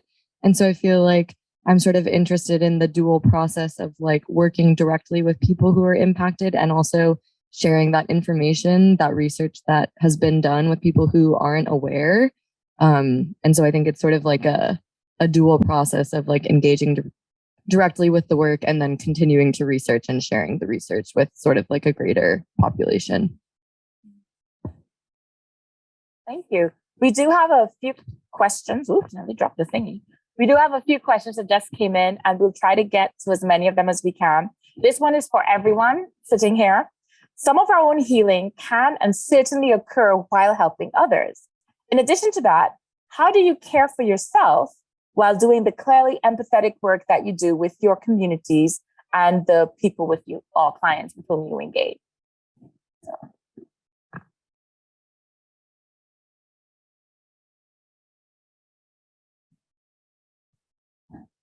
I think for me, working in a hospital setting, something that was really important to me was getting out and finding moments to ground myself, especially after leaving sessions where the verbal processing was really heavy. So for me, it was just accepting that it's okay to take time for myself before walking into another room. And ways of grounding for me was deep breathing. I'm a very big enthusiast of the power of breath work, but also taking time to get out of the space that I'm working in and going on walks and just taking in a new light and just really taking that time to give myself a breath so that way I can go into the next room a better person in a better space. Yeah. That is so important to remember to be grounded in the work that we do. Yeah. Anybody else with the answer? Something that I try to embody, something that I'm working on also incorporating and speaking about with like clients as well. But just in my own life is just finding moments of joy as well. It's just like, being with family, laughing, getting out, just doing something that's enjoyable for me. I know it seems like maybe like a simplistic answer, but I mean, like comedy shows, going out with friends, like having that one friend that I know is like always has all the jokes. Like that's I find that kind of helps me keep a balance between doing the work and then also just being restorative to myself as well. Yeah. Joy. That's such another big part of it. Because I know, I mean, the different topics that you shared, they were, wow, some of them carry such heaviness, such depth, whether you're talking about shame or grief or generational trauma. I mean, those are huge things. And to remember to find joy for yourself after witnessing some of that is huge, because otherwise we can just carry that burden that others have shared with us. So thank you both for reminding us of joy and being grounded. Let's see, we have a few other questions here. And how are we on time? Are we good? Okay, so wow. Actually, these look like they were referring to Linda's presentation. One was looking at how you it says, while engaging yourself in the culture and means of healing for Ghana, in what ways did this change your perspectives or thoughts of therapy or healing here in the US? Loaded question. So something that it really got me thinking critically about is just the idea of spirituality. A lot of times we confuse that with like being religious or religion. And it's actually a little bit different. It's just on a personal level, how you relate to others, other living beings, what may have you, and then also like the divine, whatever form you feel as though that takes. And so we talk about like, oh, spirituality and catering to the spirit. But when I have conversations with like clients or even like in this space, it's just, I feel like there's just so much confusion about what that is. And I think the answer to that is that it does have all these meanings as well. But just for me, just having some clarity in the conversation with a client about what that means to them. And then like, how do I define that? And how can I bring in different interventions and ways of working with that individual that also caters to their spirit as well. So just has me think a little bit more critically about how I'd like to do that as a therapist and as I move into this space. Yeah. You're right that we often do conflate spirituality with religious, and it's interesting to rethink and see them as separate. Yeah, well, what implications that can have for well-being. I believe we are close to time. Oh, we have 4 minutes. Wonderful. I thought we had perfect. Then we have another time for question. And again, this is directed to you, Linda. There was a question about the meaning of the word Sankofa. Oh, okay. So Sankofa in Ghanaian culture, and it's having the great part. But Sankofa essentially means to go back and to go get it. So that may mean, so there's actually a symbol for it. It's actually a sign of a chicken, and there's like an egg behind it, and its neck is turned to the back, like literally like speaking more so to the lifespan of the chicken, coming from the egg, but also saying that, that's a place in life where a lot of learning happens, as you grow and mature. And a lot of times, like when we're going through life struggles, sometimes we can have like incredible insight, or there can be maybe that aha moment if we go back and think on some of the lessons that we've learned in the past. And I guess to talk a little bit about how that relates to this project is that for me, I talked a lot about my ancestral history and how that isn't necessarily information that's accessible to me as it pertains to retracing my ancestry. When it comes to Ghana, there's a in terms of history and the Atlantic slave trade, there are a lot of origins that point that was like actually a huge port of where a lot of people of African descent and then left and entered this country. And so for me, that was like a way for me to explore that within this project of, the person of the therapist, but like going back literally to my roots to explore a little bit about, what does that look like beyond the shores of, being in America and beyond slavery. So. I wonder if there's another question you might have, Tara, before we conclude. I'm just curious.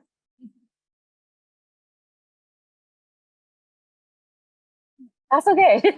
I was just wondering if there was anything you wish to know before we conclude. I have one more, and I'm piecing it together as I talk. So maybe it's another two-parter. I like two-part questions. So first part, you're at the end of your journey. What are you taking with you as you prepare to step into your role as, credentialed creative arts therapist? And the second part, what might you wish to share to current students who will be stepping into this next year? So that's my two-parter. I feel like the answer to both is kind of the same. It's just get comfortable with not knowing and get comfortable with figuring it out. And that's, I feel like, something I'm going to take forward with me, and also something that I would give to people who are following. Nice. Yeah. So you're always learning. Continual process. Yeah, I think off of that, like, it's been such an unfolding process for me of like where I see myself also in this field. And I think like this day with culminating projects is so special because like you see everyone on such an individual level of these like really specific things that we've dove into and like, seen ourselves surface with it. And I think it's hard to know when you're in your first year. I don't know when I started feeling like it was, authentic expression of who I was as a therapist within this, but it will come and it will unveil itself and you'll, find your spot. But yeah, it's so amazing to get to hear everyone's journey today and the things they've been really honing in on, and that's so special.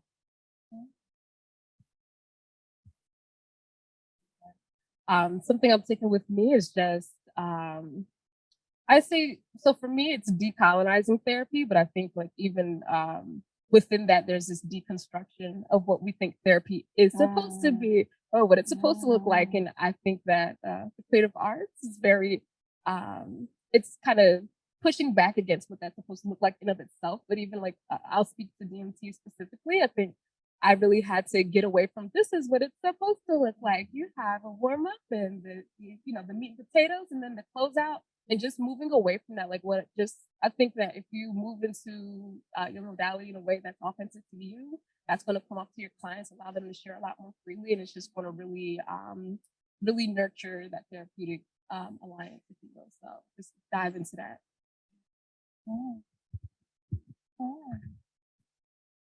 Well, thank you all so much. This was really innovative work and great perspectives. I hope you continue to, whether you stick with these particular topics or venture into others, please continue to do the groundbreaking, challenging, liberatory work that you started, because you're going to make such a powerful impact wherever you go. Thank you for your hard work, for your time, and thank you, Tara, for your questions. And thank you for your questions, and please stay tuned. Module 2 will be right up in a couple moments. It will be social practices with trauma-informed care. Something like that, my bad. But please stay tuned, we'll be continuing shortly.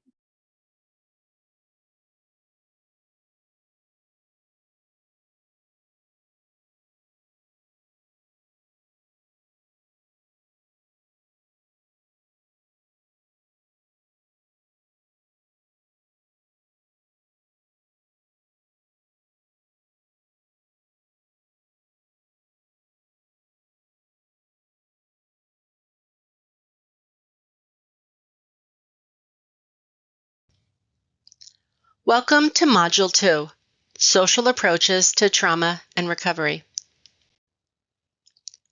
I'll start with the definition of trauma.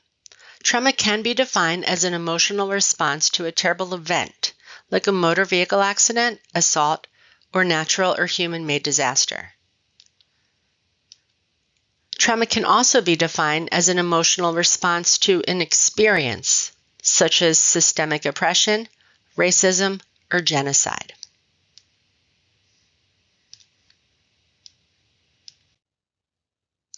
According to the Substance Abuse and Mental Health Services Administration, just over half of all Americans report at least one traumatic event in their lifetimes. This begs the question, what does effective treatment for trauma look like? Creativity has been essential in the development of human civilization as it allows for flexibility, decision-making, and the completion of complex tasks. Creative processes have been used as vehicles to promote trauma recovery around the world and throughout the ages. Trauma cannot be understood nor treated without attention to the community the experience resides within. In this module, socially engaged practices utilizing arts processes will be identified and explored towards understanding and treating addiction, the trauma of systemic oppression, racial and intergenerational trauma, religious trauma, and traumatic brain injury. Themes of embodied movement, embodied processing, identity reformation resonate across all modalities. The value of therapeutic arts practices in the treatment of trauma underscores the power of dance movement, music, and art therapy to ameliorate the impact of trauma through the inherent nature of the arts, to foster experiences of autonomy, power, safety, community, and the integration of body and mind. I am in awe of the talent and accomplishments of the works of these students and their commitment to the treatment of trauma through creative arts therapies practices.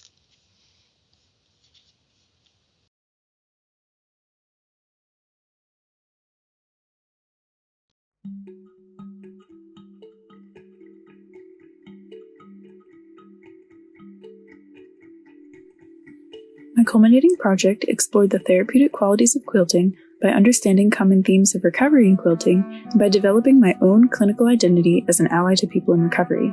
A review of current existing literature provided insight into the use of quilting in art therapy, quilting as a form of craftivism, and the application of craft practices to transform individual and community trauma for people in recovery.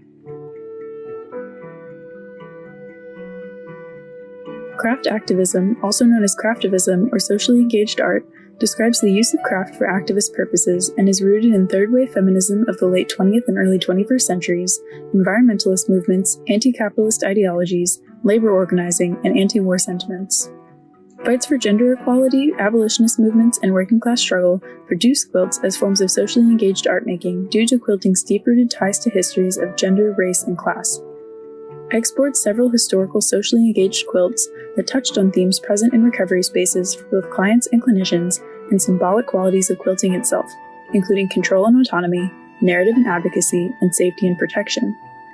The comprehensive social model of addiction acknowledges the systems and environments surrounding a person and recognizes addiction as the result of oppression from racism and colonialism to suffering under neoliberal capitalism, and the use of substances as a form of self-medication to cope with larger social traumas, barriers, and conditions.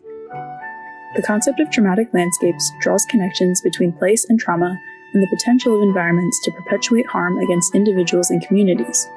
Viewing substance use as a means of coping with individual and societal trauma recognizes that individual responses fall short when they exclude the impact of environments on people who use substances. The impact of opioid use in Philadelphia creates a traumatic landscape for people who use substances, especially for people who hold marginalized racial and class identities. Witnessing the overdoses of others, experiencing ineffective governmental responses, and inaccessibility to resources contribute to a landscape of trauma for people who use substances in Philadelphia. In contrast to traumatic landscapes, therapeutic landscapes promote the positive transformation of trauma on individual and community levels. Quilts can serve as containers and empower individuals and communities to identify, contextualize, and process traumatic experiences. Quilting can serve as an embodied therapeutic experience when integrated with a neurodevelopmental approach to trauma. A neurodevelopmental approach suggests that crafts such as quilting are relational, relevant, repetitive, rewarding, and rhythmic. Existing literature suggests that quilting as a form of craftivism can be used to connect individuals to themselves and their communities. The intention of my project is to develop an understanding of my role as a clinician and ally to people in recovery by exploring several themes of quilting in recovery, my personal connections to quilting as a craft, and to share information about harm reduction with others as a means to transform Philadelphia's traumatic landscape into a therapeutic landscape for people who use substances. The art processes involved in this project include paper cutting, cyanotype printmaking, and quilting. Paper cutting requires the least number of materials as it uses paper and a cutting tool. First, I completed 9 paper cutting pieces on 8.5-inch square black paper. Paper cutting relies on the use of negative space to create the imagery, as paper is cut away and images emerge from the remaining lines and shapes.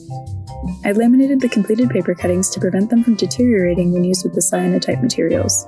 The paper cutting process took about 25 hours to complete. I completed the cyanotype printing process in a 2.5-hour session on a day with full, direct, overhead sun. This process involves applying a chemical solution to undyed, untreated fabric, placing the laminated paper cutting on top of the fabric, and waiting 10 minutes while the print is exposed to ultraviolet light. The laminated pieces are then removed, the fabric is washed with the detergent to stop the printing, creating a negative print where the covered portion remains lighter and the exposed portion turns dark blue. I used my sewing machine to piece the quilt blocks together to create the quilt top.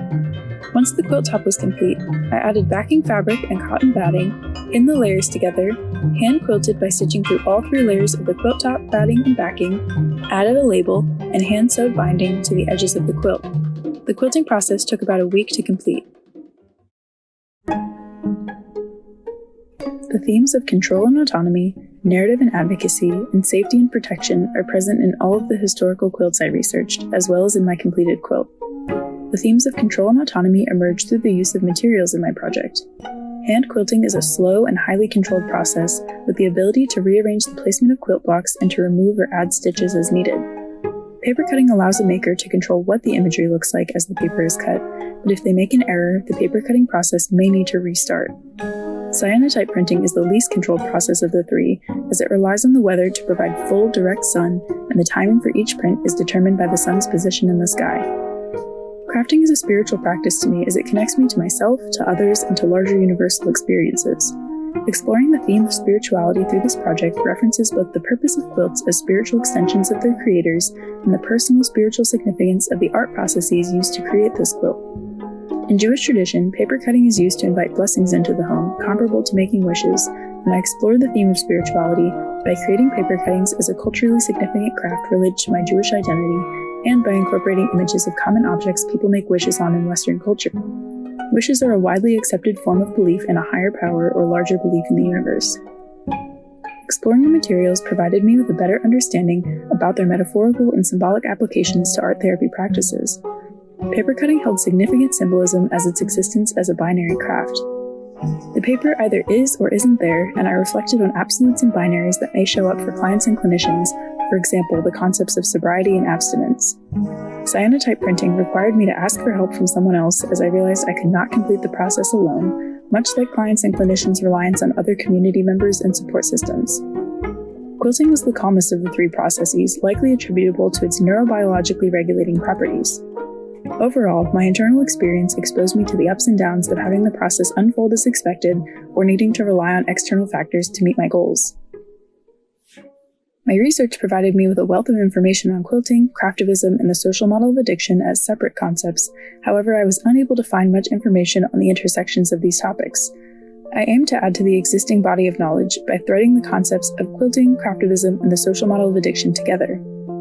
Using quilting as a form of socially engaged art informed by the social model of addiction invited me to explore my role as a future clinician and ally to people in recovery through my own quilting process and to weave in my individual experiences into a larger communal narrative. I printed small lino-cut cards for distribution with a link to a document of resources from Philadelphia-based, national, and international harm reduction organizations. A harm reductionist approach to substance use is one way to implement tangible positive changes on interpersonal, community, and legislative levels, and this approach is central to my identity as a clinician working with people in recovery. Anyone who views the quilt in person is invited to take a piece of the quilt with them via the lino-cut card that contains resources about harm reduction at bit.ly/harmreductionresources.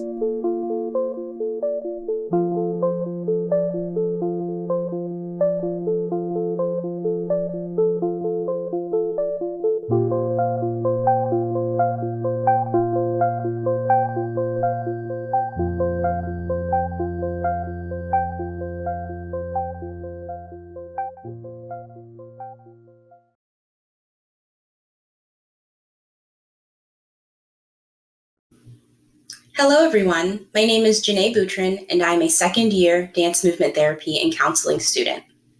My culminating project is entitled Healing Steps, Understanding the Impact of Racial and Intergenerational Trauma on Academic Achievement in Black Adolescents Through Dance Movement Therapy. First, I would like to thank Nalini Prakash for serving as my culminating project advisor and for her continuous support throughout this journey. I would also like to thank my clinical internship supervisor, Amy Ruzick, for providing me with insight and resources around this topic and project. This culminating project focuses on the use of dance movement therapy to address the symptoms and manifestations of racial and intergenerational trauma and its effects on academic achievement in Black adolescents. My inspiration for this project stemmed from my clinical internship site as well as my personal experiences. The site that inspired this project is a charter school with grades 7 through 12th, located in Philadelphia, where the majority of the population consists of minorities, particularly Black students. As a student therapist immersed in this population, I became interested in understanding how racial and intergenerational trauma manifest within them, how it affects their academic achievement, and how dance movement therapy can address these manifestations. While observing group and individual sessions, I noticed a significant disconnect between the mind and body within these students and wondered if the school setting and the continuous pressure of academic achievement were correlated.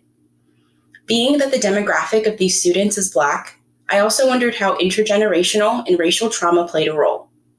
The experiences of Black adolescents in particular have been marked by the effects of racial discrimination, systemic oppression, and historical trauma, which have had significant repercussions on their emotional well-being, self-identity, and potentially academic achievement.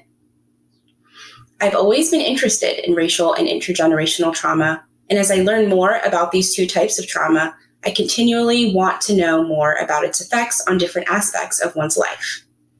Personally, I'm a woman who identifies with the BIPOC community, and I've been a student for most of my life. I have felt the effects of academic stress on my mental health as it relates to academic achievement and success. And based on the knowledge that I have about these two types of traumas, I wondered if there was a connection between them. In order for me to dive into this project, which seemed like a complex topic, I first needed to go back and understand the history and role that racism has played over time in the United States. This includes understanding the difference between racism and race, the conceptualization of racial differences, slavery, racial prejudice, and discrimination, which flowed into the education system. I needed to understand the impact of racial segregation among education and school systems, how court rulings like Brown versus Board of Education shaped the fight for racial and social justice, and its continuing impact on Black students within the education system today. In pursuance of recognizing the relationship between racism and trauma, I identified 3 types of trauma impacting Black adolescents within the school system: intergenerational trauma, historical trauma, and racial trauma. There is strong evidence that people of color experience high levels of stress and exposure to traumatic events related to racism. Studies that looked at the connection between mental health issues and educational outcomes generally revealed that people who reported mental health issues had a poorer educational trajectory. Depression was linked to lower academic achievement among junior and high school students and children displaying externalizing problems like aggression and antisocial behaviors, showed grade retention and difficulties in school. High levels of internalizing and externalizing problems in childhood or adolescence are also linked to poor educational attainment in young adulthood. The dancing and moving body has been fundamental in ceremonial and ritualistic healing and expression throughout various African countries. African Americans living in the United States have a uniquely different experience and connection with their bodies than Black people living in other parts of the world. Trauma has a profound impact on the body, affecting both its physiological and neurological responses. When a person experiences trauma, the body's stress response system activates, leading to an increase in stress hormones. This heightened state of arousal can result in physical symptoms such as increased heart rate, muscle tension, and disrupted sleep patterns. Additionally, trauma can also alter the brain structure and function, particularly in areas responsible for emotional regulation, memory processing, and stress response, further impacting the body's overall well-being and leading to a disconnect between the mind and body. Dance movement therapy is frequently referred to as an embodied movement-based approach that depends on the connection between body and mind, movement as a language, and movement as a mode of intervention as well as an assessment tool. It emphasizes the human body as its primary means of communication and expression. While doing research, I found minimal studies in dance movement therapy that address the effects of racial and intergenerational trauma on academic achievement. In order to bridge the gap, I interviewed 2 dance movement therapy professionals who have experience working with Black adolescents and trauma. During my interviews with Dr. Sharnae Furcron and Bria Campbell, I found 3 overarching themes related to supporting Black adolescents through trauma and academic achievement. These 3 themes of community, support, and relationships gave insight into how one could approach this population and guide their mind and bodies holistically towards success within a school setting. As part of my project, I wanted to embody the 3 themes of community, support, and relationships while reflecting on the history that has impacted Black youth. My movement focused on circular patterns to represent community, wholeness, and integration in one's body. I focused on time alternating between quick and slow movements to represent the past and its impact flowing through Black youth today, intergenerationally. The movements of reaching out and back in aim to explore my kinesphere and the idea of the importance of support within this population. Embodying these themes allowed me to have a holistic understanding of how one might approach this topic, and with further exploration and research in the DMT community, a better understanding of this complex topic can be provided. Here are some of my references that have been addressed throughout this presentation. Thank you for taking the time to listen to my presentation. I hope to continue exploring the topic of intergenerational and racial trauma along with dance movement therapy to continue bridging the gap of understanding.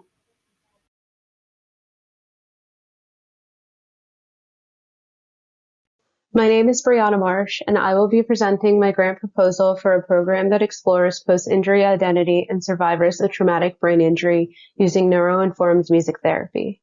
As an introduction, the inspiration for this topic came from the experience I had at my practicum site at Bancroft Neurorehabilitation Center my first semester.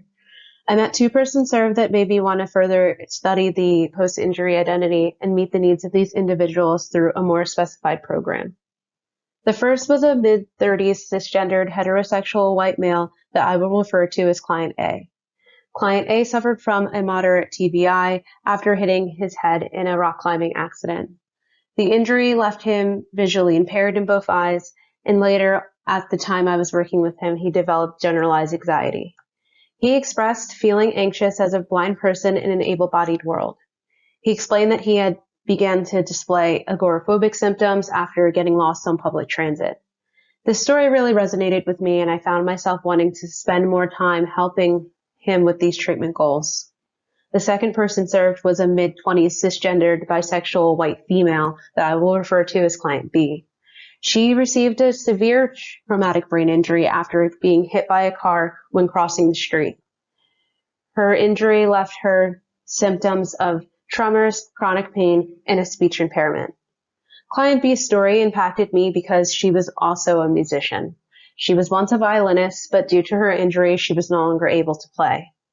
In sessions, I would facilitate active music making interventions where she would play the ukulele, but she did have to take breaks between playing due to fatigue. During the breaks, we would verbally process what it was like for her to come to terms with her post-injury self. She expressed missing her previous musicianship and often fixated on her past abilities. These stories especially made me want to explore more treatment options for survivors who could relate.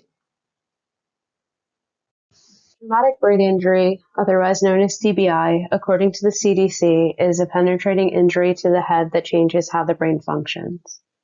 The severity of the injury is then measured ranging from mild, moderate to severe. Neurorehabilitation is the recommended therapy from trained physicians to better improve the quality of life and independence through a transdisciplinary approach. According to an autoethnography done in 2019 by Jerry Lynn Maple, symptoms of traumatic brain injury have been described as invisible wounds.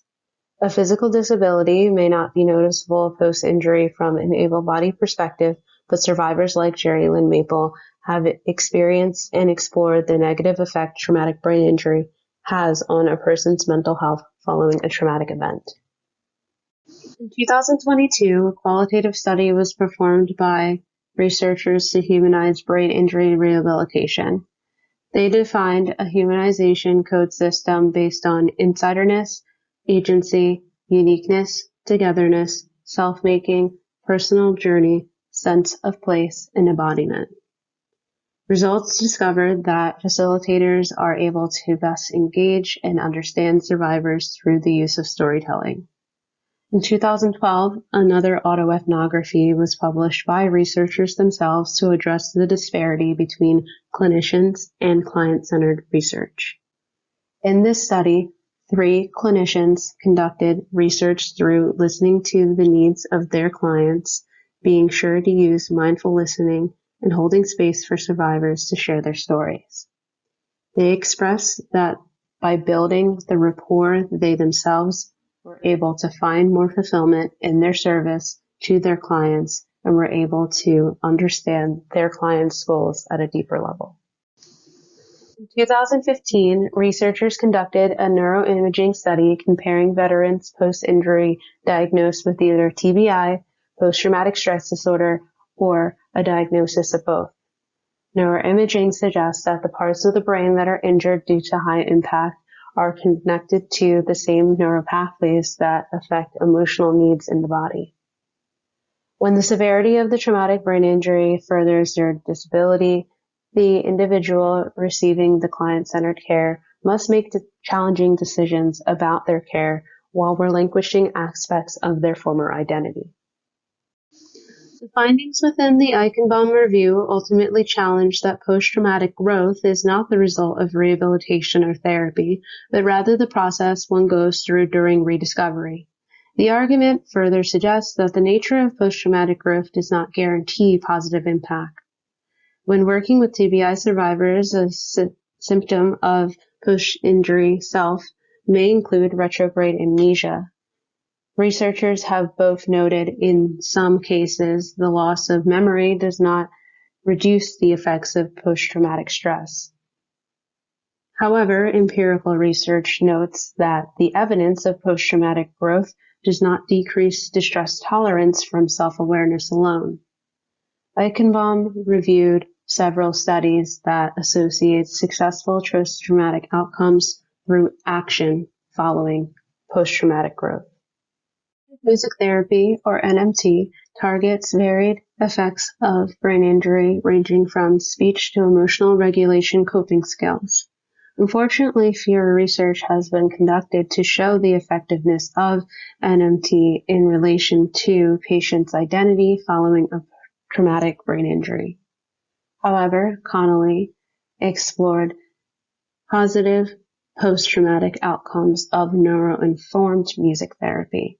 This consideration opens opportunity to implement NMT methods, but equally leaves room for other evidence-based practice that have shown to improve growth, such as songwriting and active music making techniques. With all of this research, I have crafted my grant proposal idea. Participants would be TBI survivors, caregivers, and families in the setting of a neurorehabilitation center. 12 weeks were intentionally decided to spend 2 weeks on 6 topics. The first week would focus on survivors, and the second week to caregivers and families to deepen the knowledge in disability communities and strengthen relationships. $3,600 would be the estimated budget for the therapist pay, instruments, and notebooks and pencils. Outcomes would be measured by data collection, interviews, and measuring willful participation. Week 1 and 2 would be focusing on improving socialization. Week 3 and 4 would be to improve emotional regulation. Week 5 and 6 would be to decrease depression and anxiety. Week 7 and 8 would be for grief and loss. Week 9 and 10 would be to improve decision making. Week 11 and 12 for distress tolerance, and ending with resilience.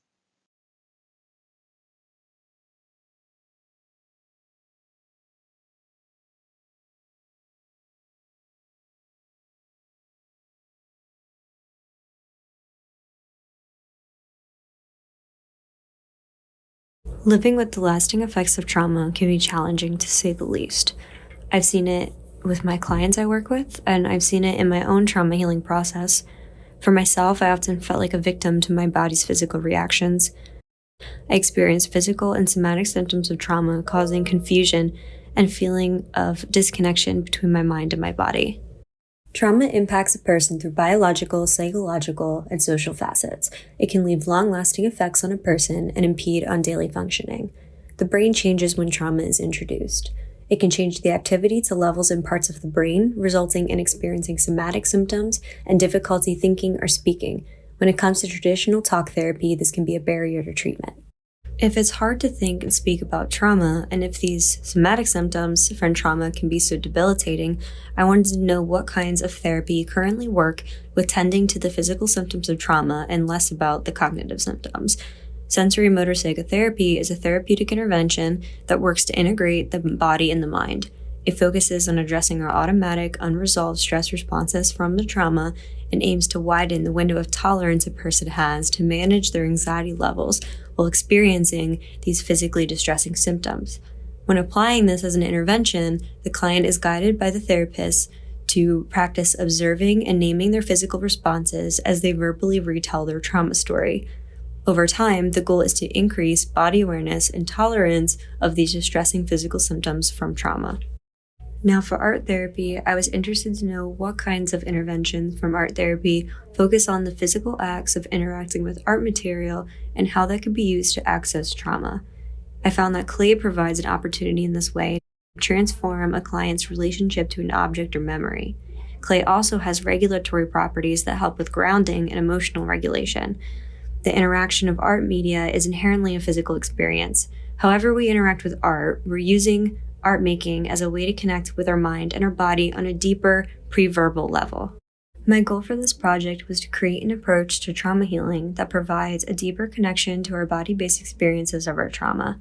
I wanted to combine elements of sensory motor psychotherapy, like mindfully connecting to our somatic reactions of trauma, to increase body awareness in tandem with the emotional, physical, and regulatory qualities of art therapy to effectively treat the body-based experiences of trauma. And in this intervention, I directed a client to create clay representations of physical responses that happen when retelling a trauma story.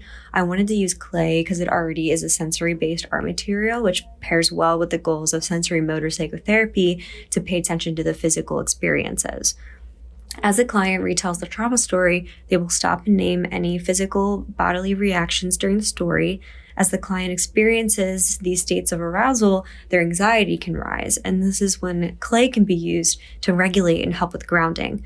Once the client feels they're stable, they are instructed to create a clay figure that represents the physical experiences they just felt. This process is repeated throughout the retelling of the trauma story, and a figure is created for any physical experience named. This intervention took form with a client of mine that I will name Maria.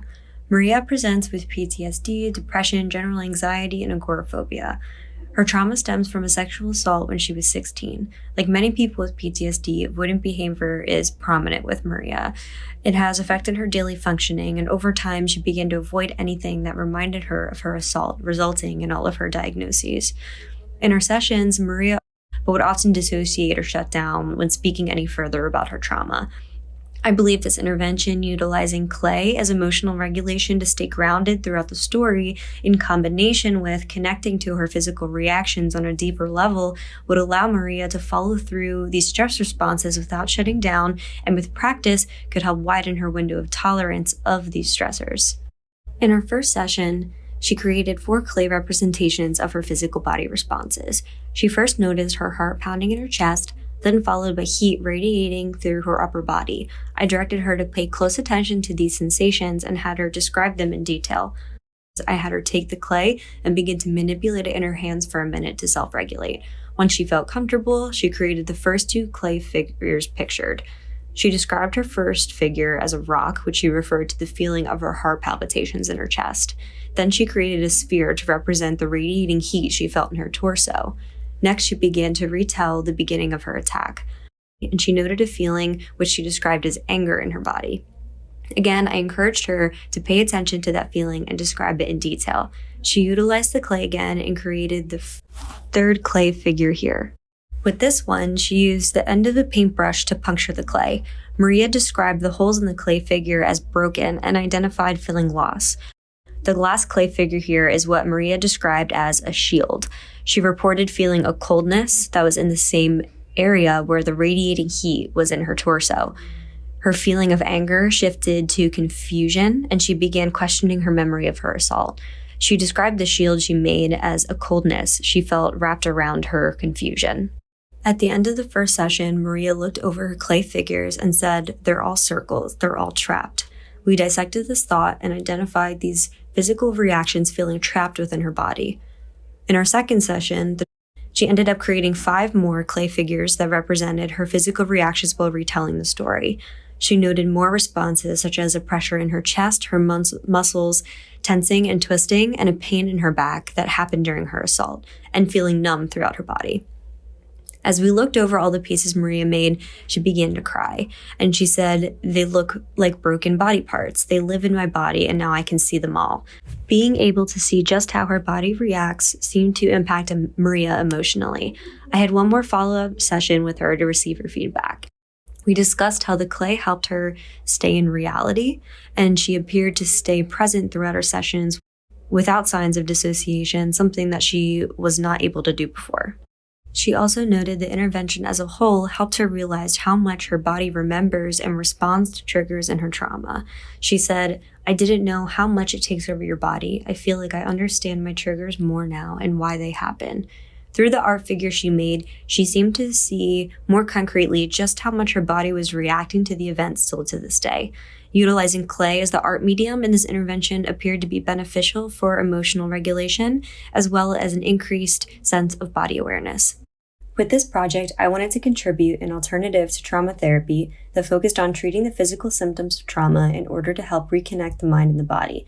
I believe this intervention was able to provide emotional regulation, increase body awareness, and helped my client build a deeper understanding of her somatic experiences of her trauma.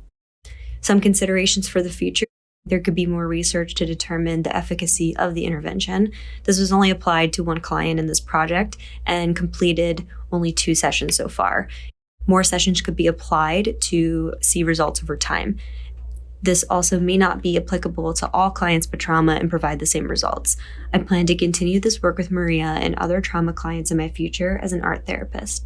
Thank you for listening.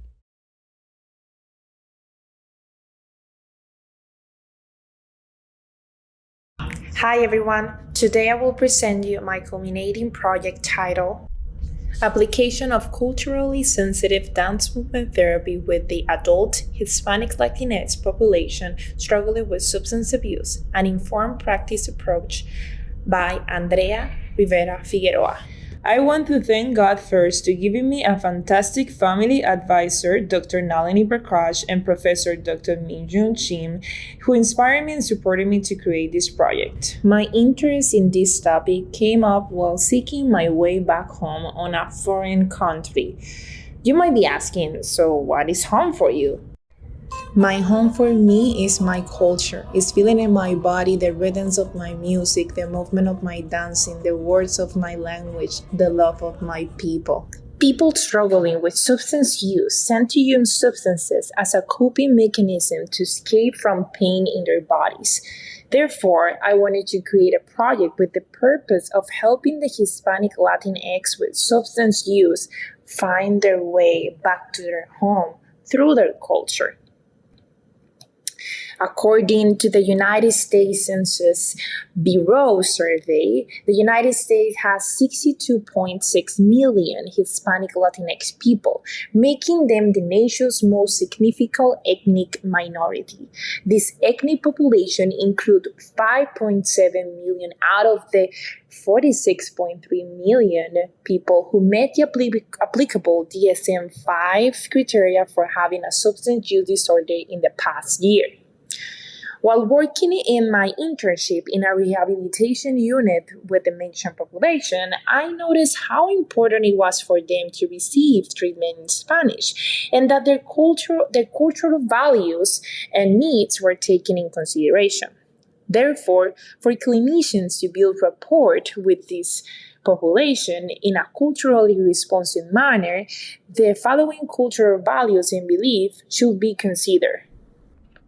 First, we should consider therapist disclosure to build confianza, trust between each other.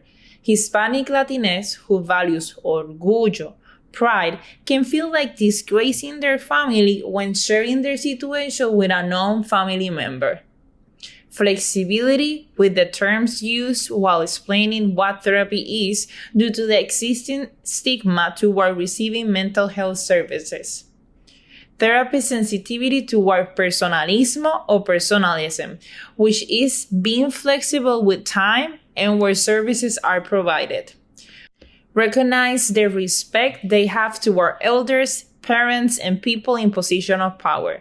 Validate their religion, primarily Catholic belief. Be friendly or simpática by avoiding confrontation to facilitate harmonious interpersonal relationship. be a Spanish-speaking therapist or know some words in Spanish. Validate their sense of familismo or familism, which means loyalty of placing the needs of close friends and family members before personal needs. Validating their cultural values is just one step to develop a culturally sensitive provider and treatment to increase possibility for treatment seeking and adherence.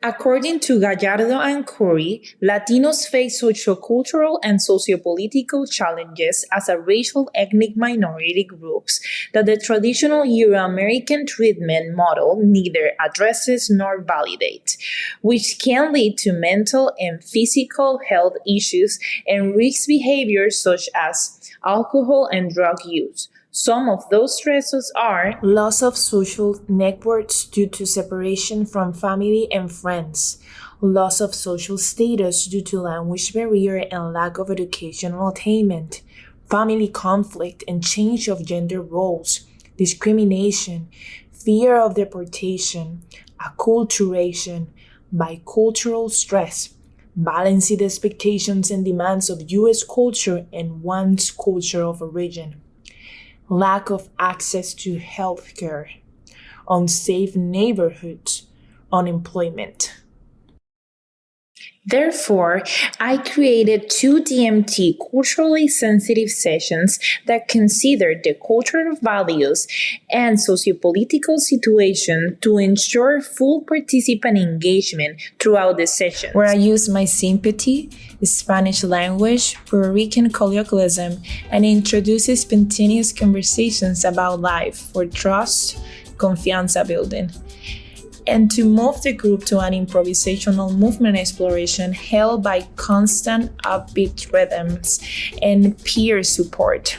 In this way, release body tensions in a non-threatening way and elicit movement to those body parts that recognize the beat of the music, which were their hips, torso, and legs.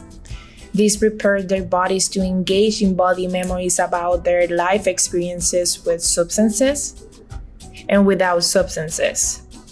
Also engage with memories about their support system in difficult times using metaphor, props, and verbal processing within the interventions to ease their journey of connecting with distressing emotions.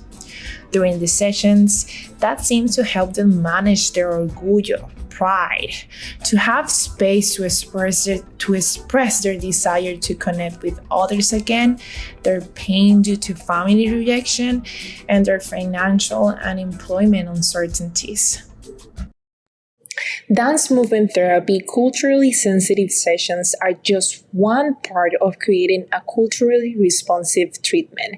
This population treatment team, treatment planning, interventions, and recovery environment should also show humility toward their culture. Here, I present to you some future directions and clinical applications.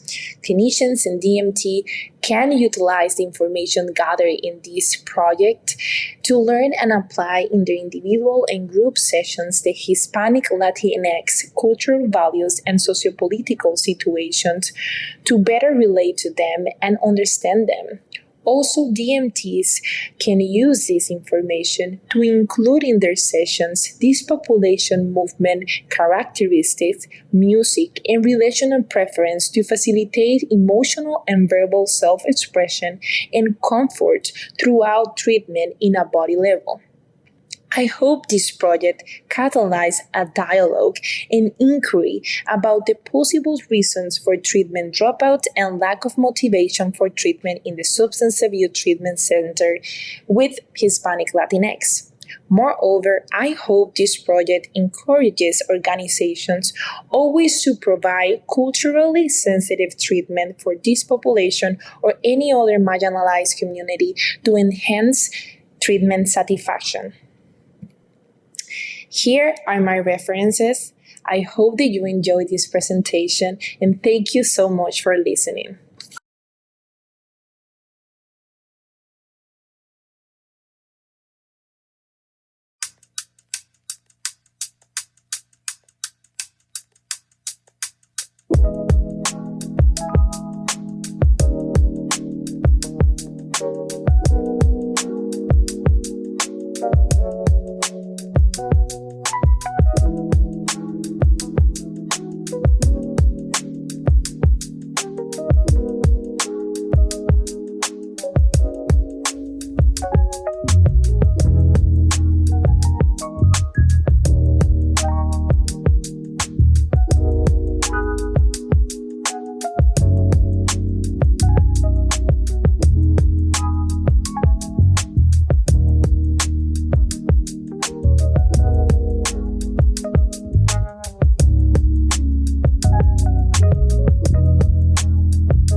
Throughout this exploration, I was able to capture self-portraits that focus on messages that I have had to unlearn about myself as a woman growing up in a non-denominational Christian household. Common to many of these teachings is the underlying theme of shame that is enforced by the teaching that the female body is evil and a temptation. Instead of celebrating the female body, women may learn that their bodies are distrustful and a source for sin and abomination.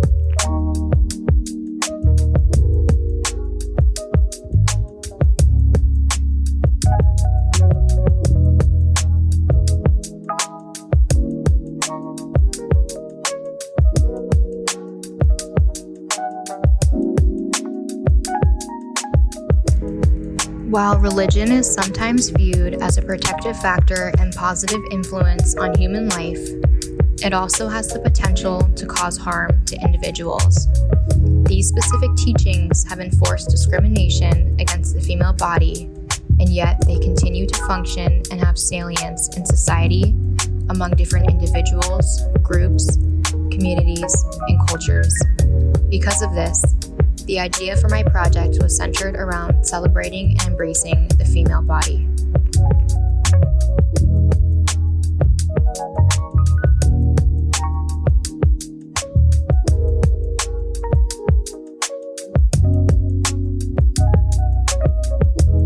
While transforming images and reflecting on experiences, I explored themes of acceptance, self-compassion, empathy, gratitude, forgiveness, authenticity, autonomy, disconnection, shame, and loss. Reflecting on these themes seemed important as a clinician to strengthen authenticity, self-awareness, and to ensure that any biases are not influencing therapeutic relationships.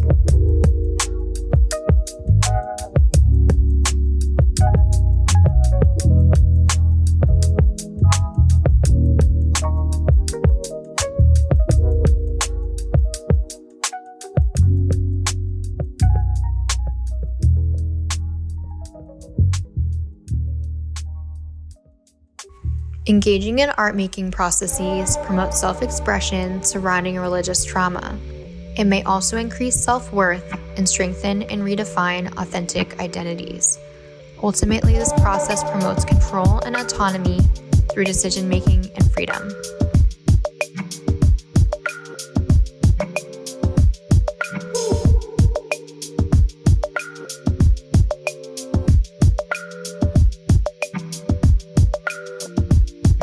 Art therapy has to work around neurological barriers by accessing blocked emotions and nonverbal memories through embodied processing. Expression through imagery and symbols in art therapy allows for reconstruction of experiences and provides avenues to recontextualize events in order to move forward. Symbolism and imagery add depth and hold more power when we were able to visually see what is important to us.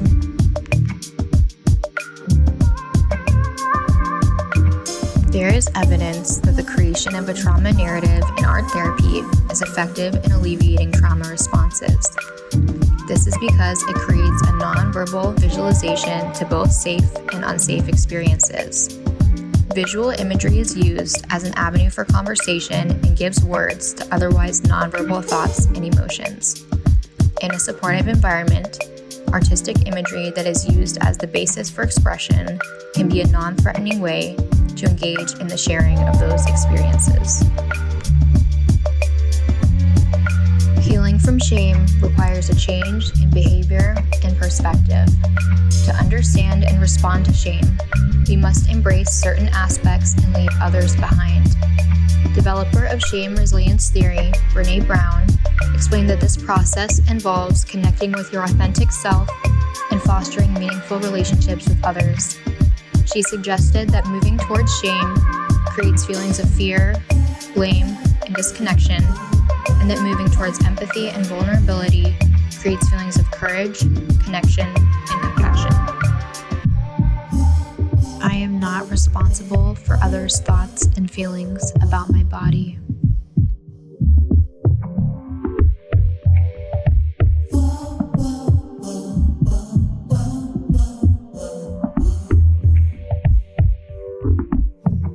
My body is good and is not limited to religious cultural expectations.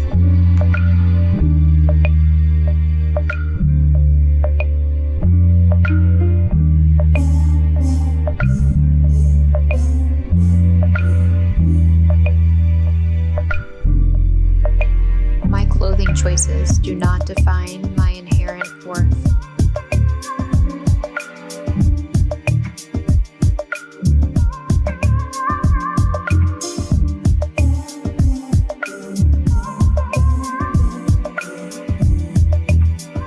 I will celebrate my body without the constraints that religious culture has placed on me.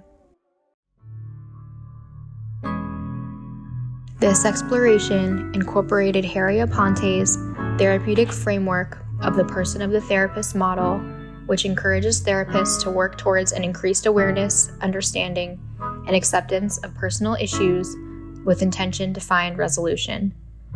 Accessing this insight and more about themselves, therapists may gain freedom and create a more empathetic connection with their clients. Therapists are called to reach deep within themselves to be prepared to use the whole of who they are today, resolved and unresolved, to the benefit of their clients. Throughout this process, I recreated similar outfits in several scenes to those that I was judged for wearing in my past, and explored this artistically through photography. I was able to lean into photographic exploration and embrace and accept myself for not being completely where I want to be, and accepting the journey that I'm on, with an understanding that there's always room for growth. I am always learning and discovering new aspects of myself, and becoming more understanding of my behaviors and how I view myself and the world.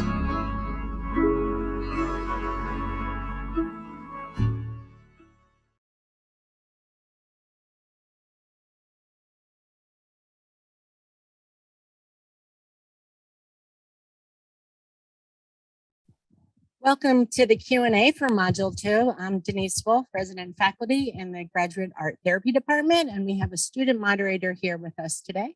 Hi, everyone. I'm Sarah. I'm a first-year art therapy student, and I'm really excited to join you all. We asked that the students will now introduce themselves and the title of their capstone. Want to acknowledge that Brianna Marsh could not be with us in person today. I'm Alexandra. My project was quilting, craftivism, and the social model of addiction. I'm Kimmy. Great question about what my thing was called. Mine was on religious trauma. My name's Jessica Page. Mine was on integrating sensory motor psychotherapy and art therapy. My name is Andrea Rivera, and mine was the application of dance movement therapy, culturally sensitive dance movement therapy sessions to the Hispanic Latinx community. My name is Janae Boutrin. My project was entitled Healing Steps. It focused on racial and intergenerational trauma in Black adolescents through the use of dance movement therapy.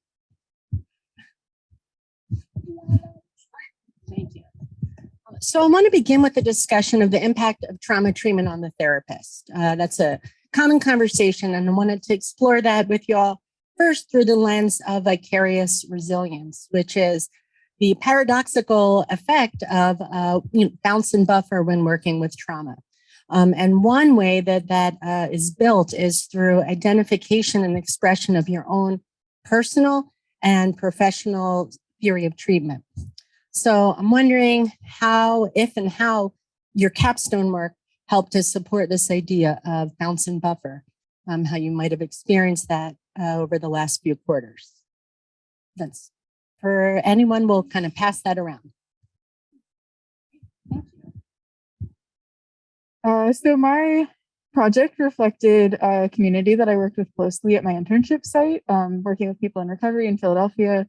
And working alongside that community, I really focused on building my professional identity as an emerging clinician, and something important to me was identifying that harm reduction was an essential approach. So I incorporated that into my culminating project, and through that, recognizing the tangible impact of the work that I was doing, I needed to create a lot of reflective art, really nurture my own artistic practice to be able to handle all of the vicarious traumatization that I was experiencing while working with a community that is really underfunded, underserved, and ostracized for a variety of reasons. So really nurturing my own identity and my own artistic processes while at my site. And my site actually closed back in the beginning of April due to lack of funding. So processing that and supervision and with my peers has been really important. Yeah, I mean, for me, it was about my experience with religious trauma. So I think like taking breaks and making sure that you're doing something for yourself and, really taking the time to process. A big thing for me is running, like that definitely like resets myself and I'm able to be mindful in that experience. Yeah. So taking care of yourself in whatever way that might be. Anybody else? Similar as Kimmy, this is a pretty personal experience for me, like having PTSD, being open about that, and with my client as well. Like this was a very intimate experience that I had with one other person. And there was a lot coming up for me when she was retelling her story and these like details and being able to hold that space for her while at the same time, like having my own stuff come up in the background, a lot of countertransference happening. And I think the challenging part of that was being able to hold that space while simultaneously having my reactions come up as a person. And so a lot of supervision, a lot of like taking the time outside of our sessions, being able to hold space for her, taking my time outside of sessions to care for myself was probably the most important thing. But I think I wouldn't trade this experience for anything because I learned so much more about my trauma going into it than I ever did. And so just that duality has been like a really important process. Yeah. So also personally, it was a very personal life experience of me here coming to the United States and trying to adapt to this new culture and not knowing how to do it. So I was kind of trying to, at the same time, build my therapeutic alliance with my clients. They're Hispanic Latinx with substance abuse, not knowing a lot about this like population. So I tried to start with meeting the client where they are and see if culture can be that factor that helped me to connect more with them. And indeed, it was like very helpful to use my life experiences, also be open to learn more about them because I know that I'm Hispanic, but I don't know all of the ethnicity that comes within the Hispanic Latinx community. So yes, being very open and trying to heal with them and like heal together in the same space. So, for me, this project stemmed from personal experiences as well. And I think it also goes back to that self-care piece. So even when I was researching this project, I was finding a lot of heavy stuff. So taking breaks during my research, making time for myself while also just being there for the community through my internship that I was researching about. Thanks. Y'all highlighted such important work of the trauma therapist in terms of becoming clearer in your own personal and professional ethic, sustainable habits of mind of self-care, which for us is often creative arts practices and more, as well as supervision. So thanks for being so willing to share that. Sarah. So we had a couple of questions come in through the channel. And the first question is for any of you to answer if you choose. And it is, how do you care for yourselves while doing the clearly empathetic work that you do within the communities and populations you engage with? And the second part to this question is, what are you looking forward to working with more beyond this program with those communities?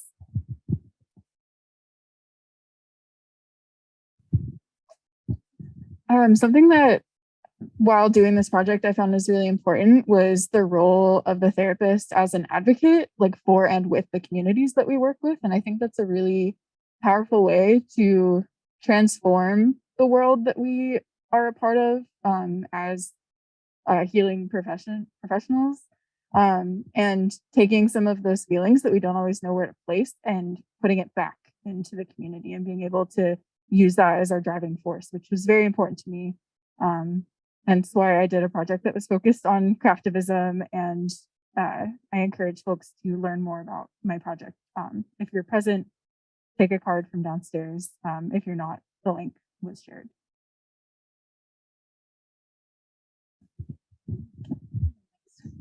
So I try my best to apply what I was inviting my clients to do in sessions. So listen to your body and what are the embody sensations that come in like in the sessions, and trying to have my space after sessions to write down all of my thoughts and sensations and emotions and try to move through them in a very embodied way so I can really understand what they were experiencing. And that way we can process that more deeply in sessions like next sessions.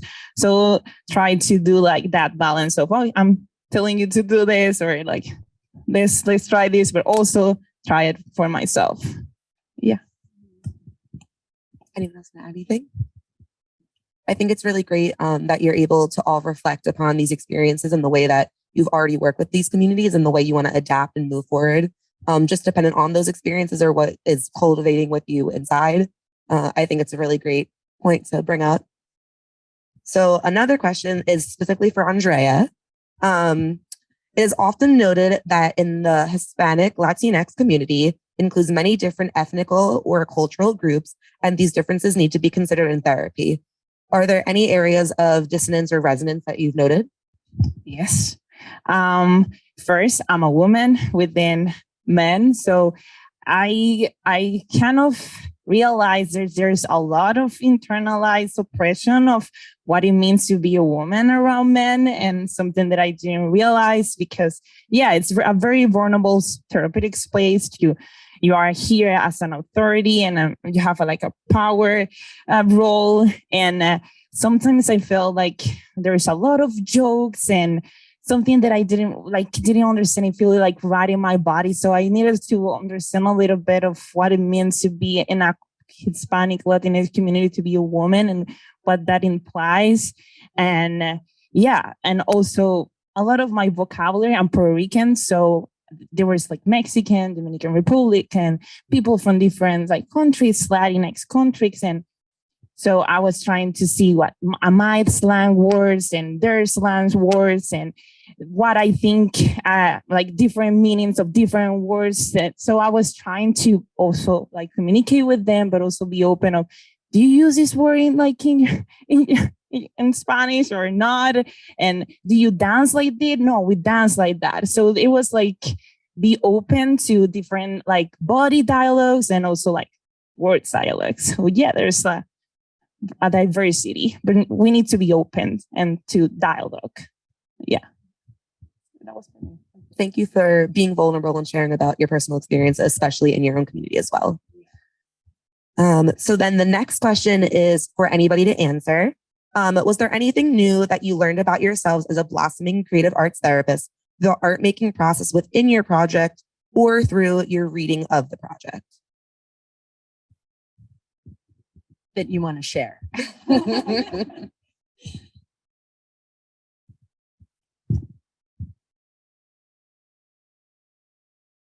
And that's okay. We can just move along to the next question. So this one is for Kimmy specifically. What was your experience taking the photos of yourself and reflecting on the themes of women's bodies being sinful, which of what you discussed in the beginning of your presentation? It was very empowering for me.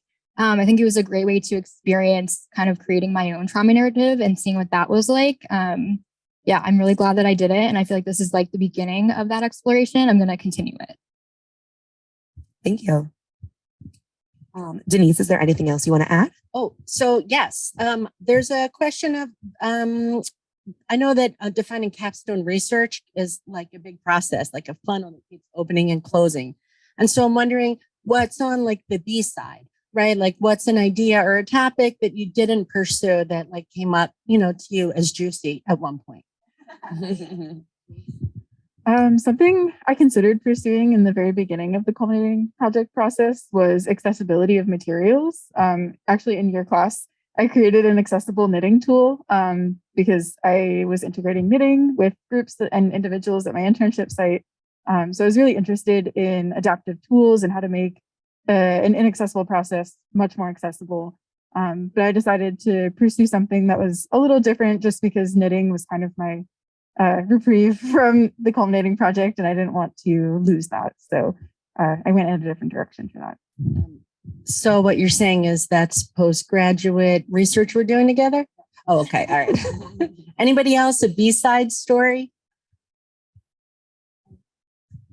Yeah, I knew going into this that I wanted to do some kind of like kinesthetic approach because I feel like there's not as much research done with the physical act of art making as much. And so I wanted to dive into that. But I did also have an interest in exploring ways and to apply that to autism populations, because this is just a population that I absolutely adored working with. Like even before getting into college or anything, this is just a population I've always loved working with.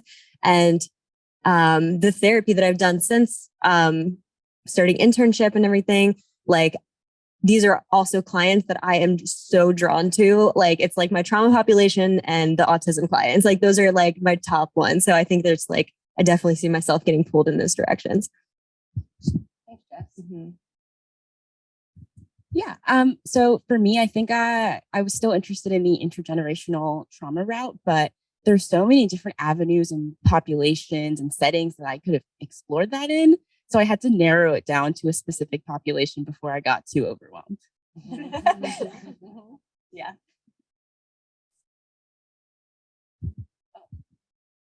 One more minute. Okay. Is there any additional comments that you guys weren't able to include in your presentation that you think is really relative to bring up now while you have the chance?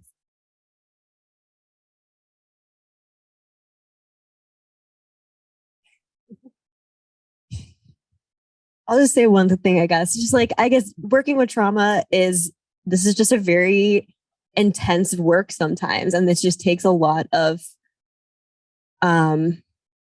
effort for the therapist to even be able to show up and hold space for these people that have gone through so much and that are experiencing so much. And it's like these, like with PTSD specifically, like life altering experiences that you're dealing with, and holding space for them to be able to talk about that and like vocalize, move, like make things in regard to this extremely personal, intimate experience.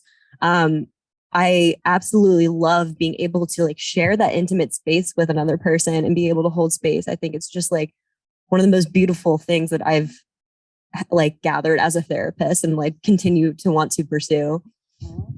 Another part of the paradoxical,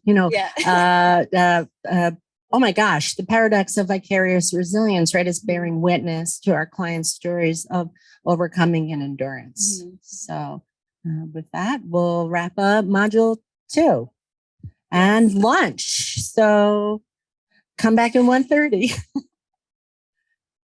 for the award ceremony. For the departmental award ceremony.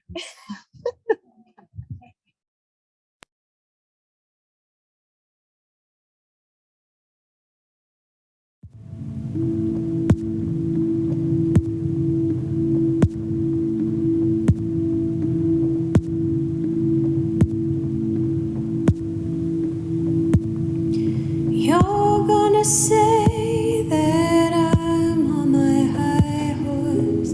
I think that my horse is regular sized. Did you ever think that maybe you're on a pony going in circles on a carousel ride? You're gonna say I asked for the moon. It's you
Go ahead.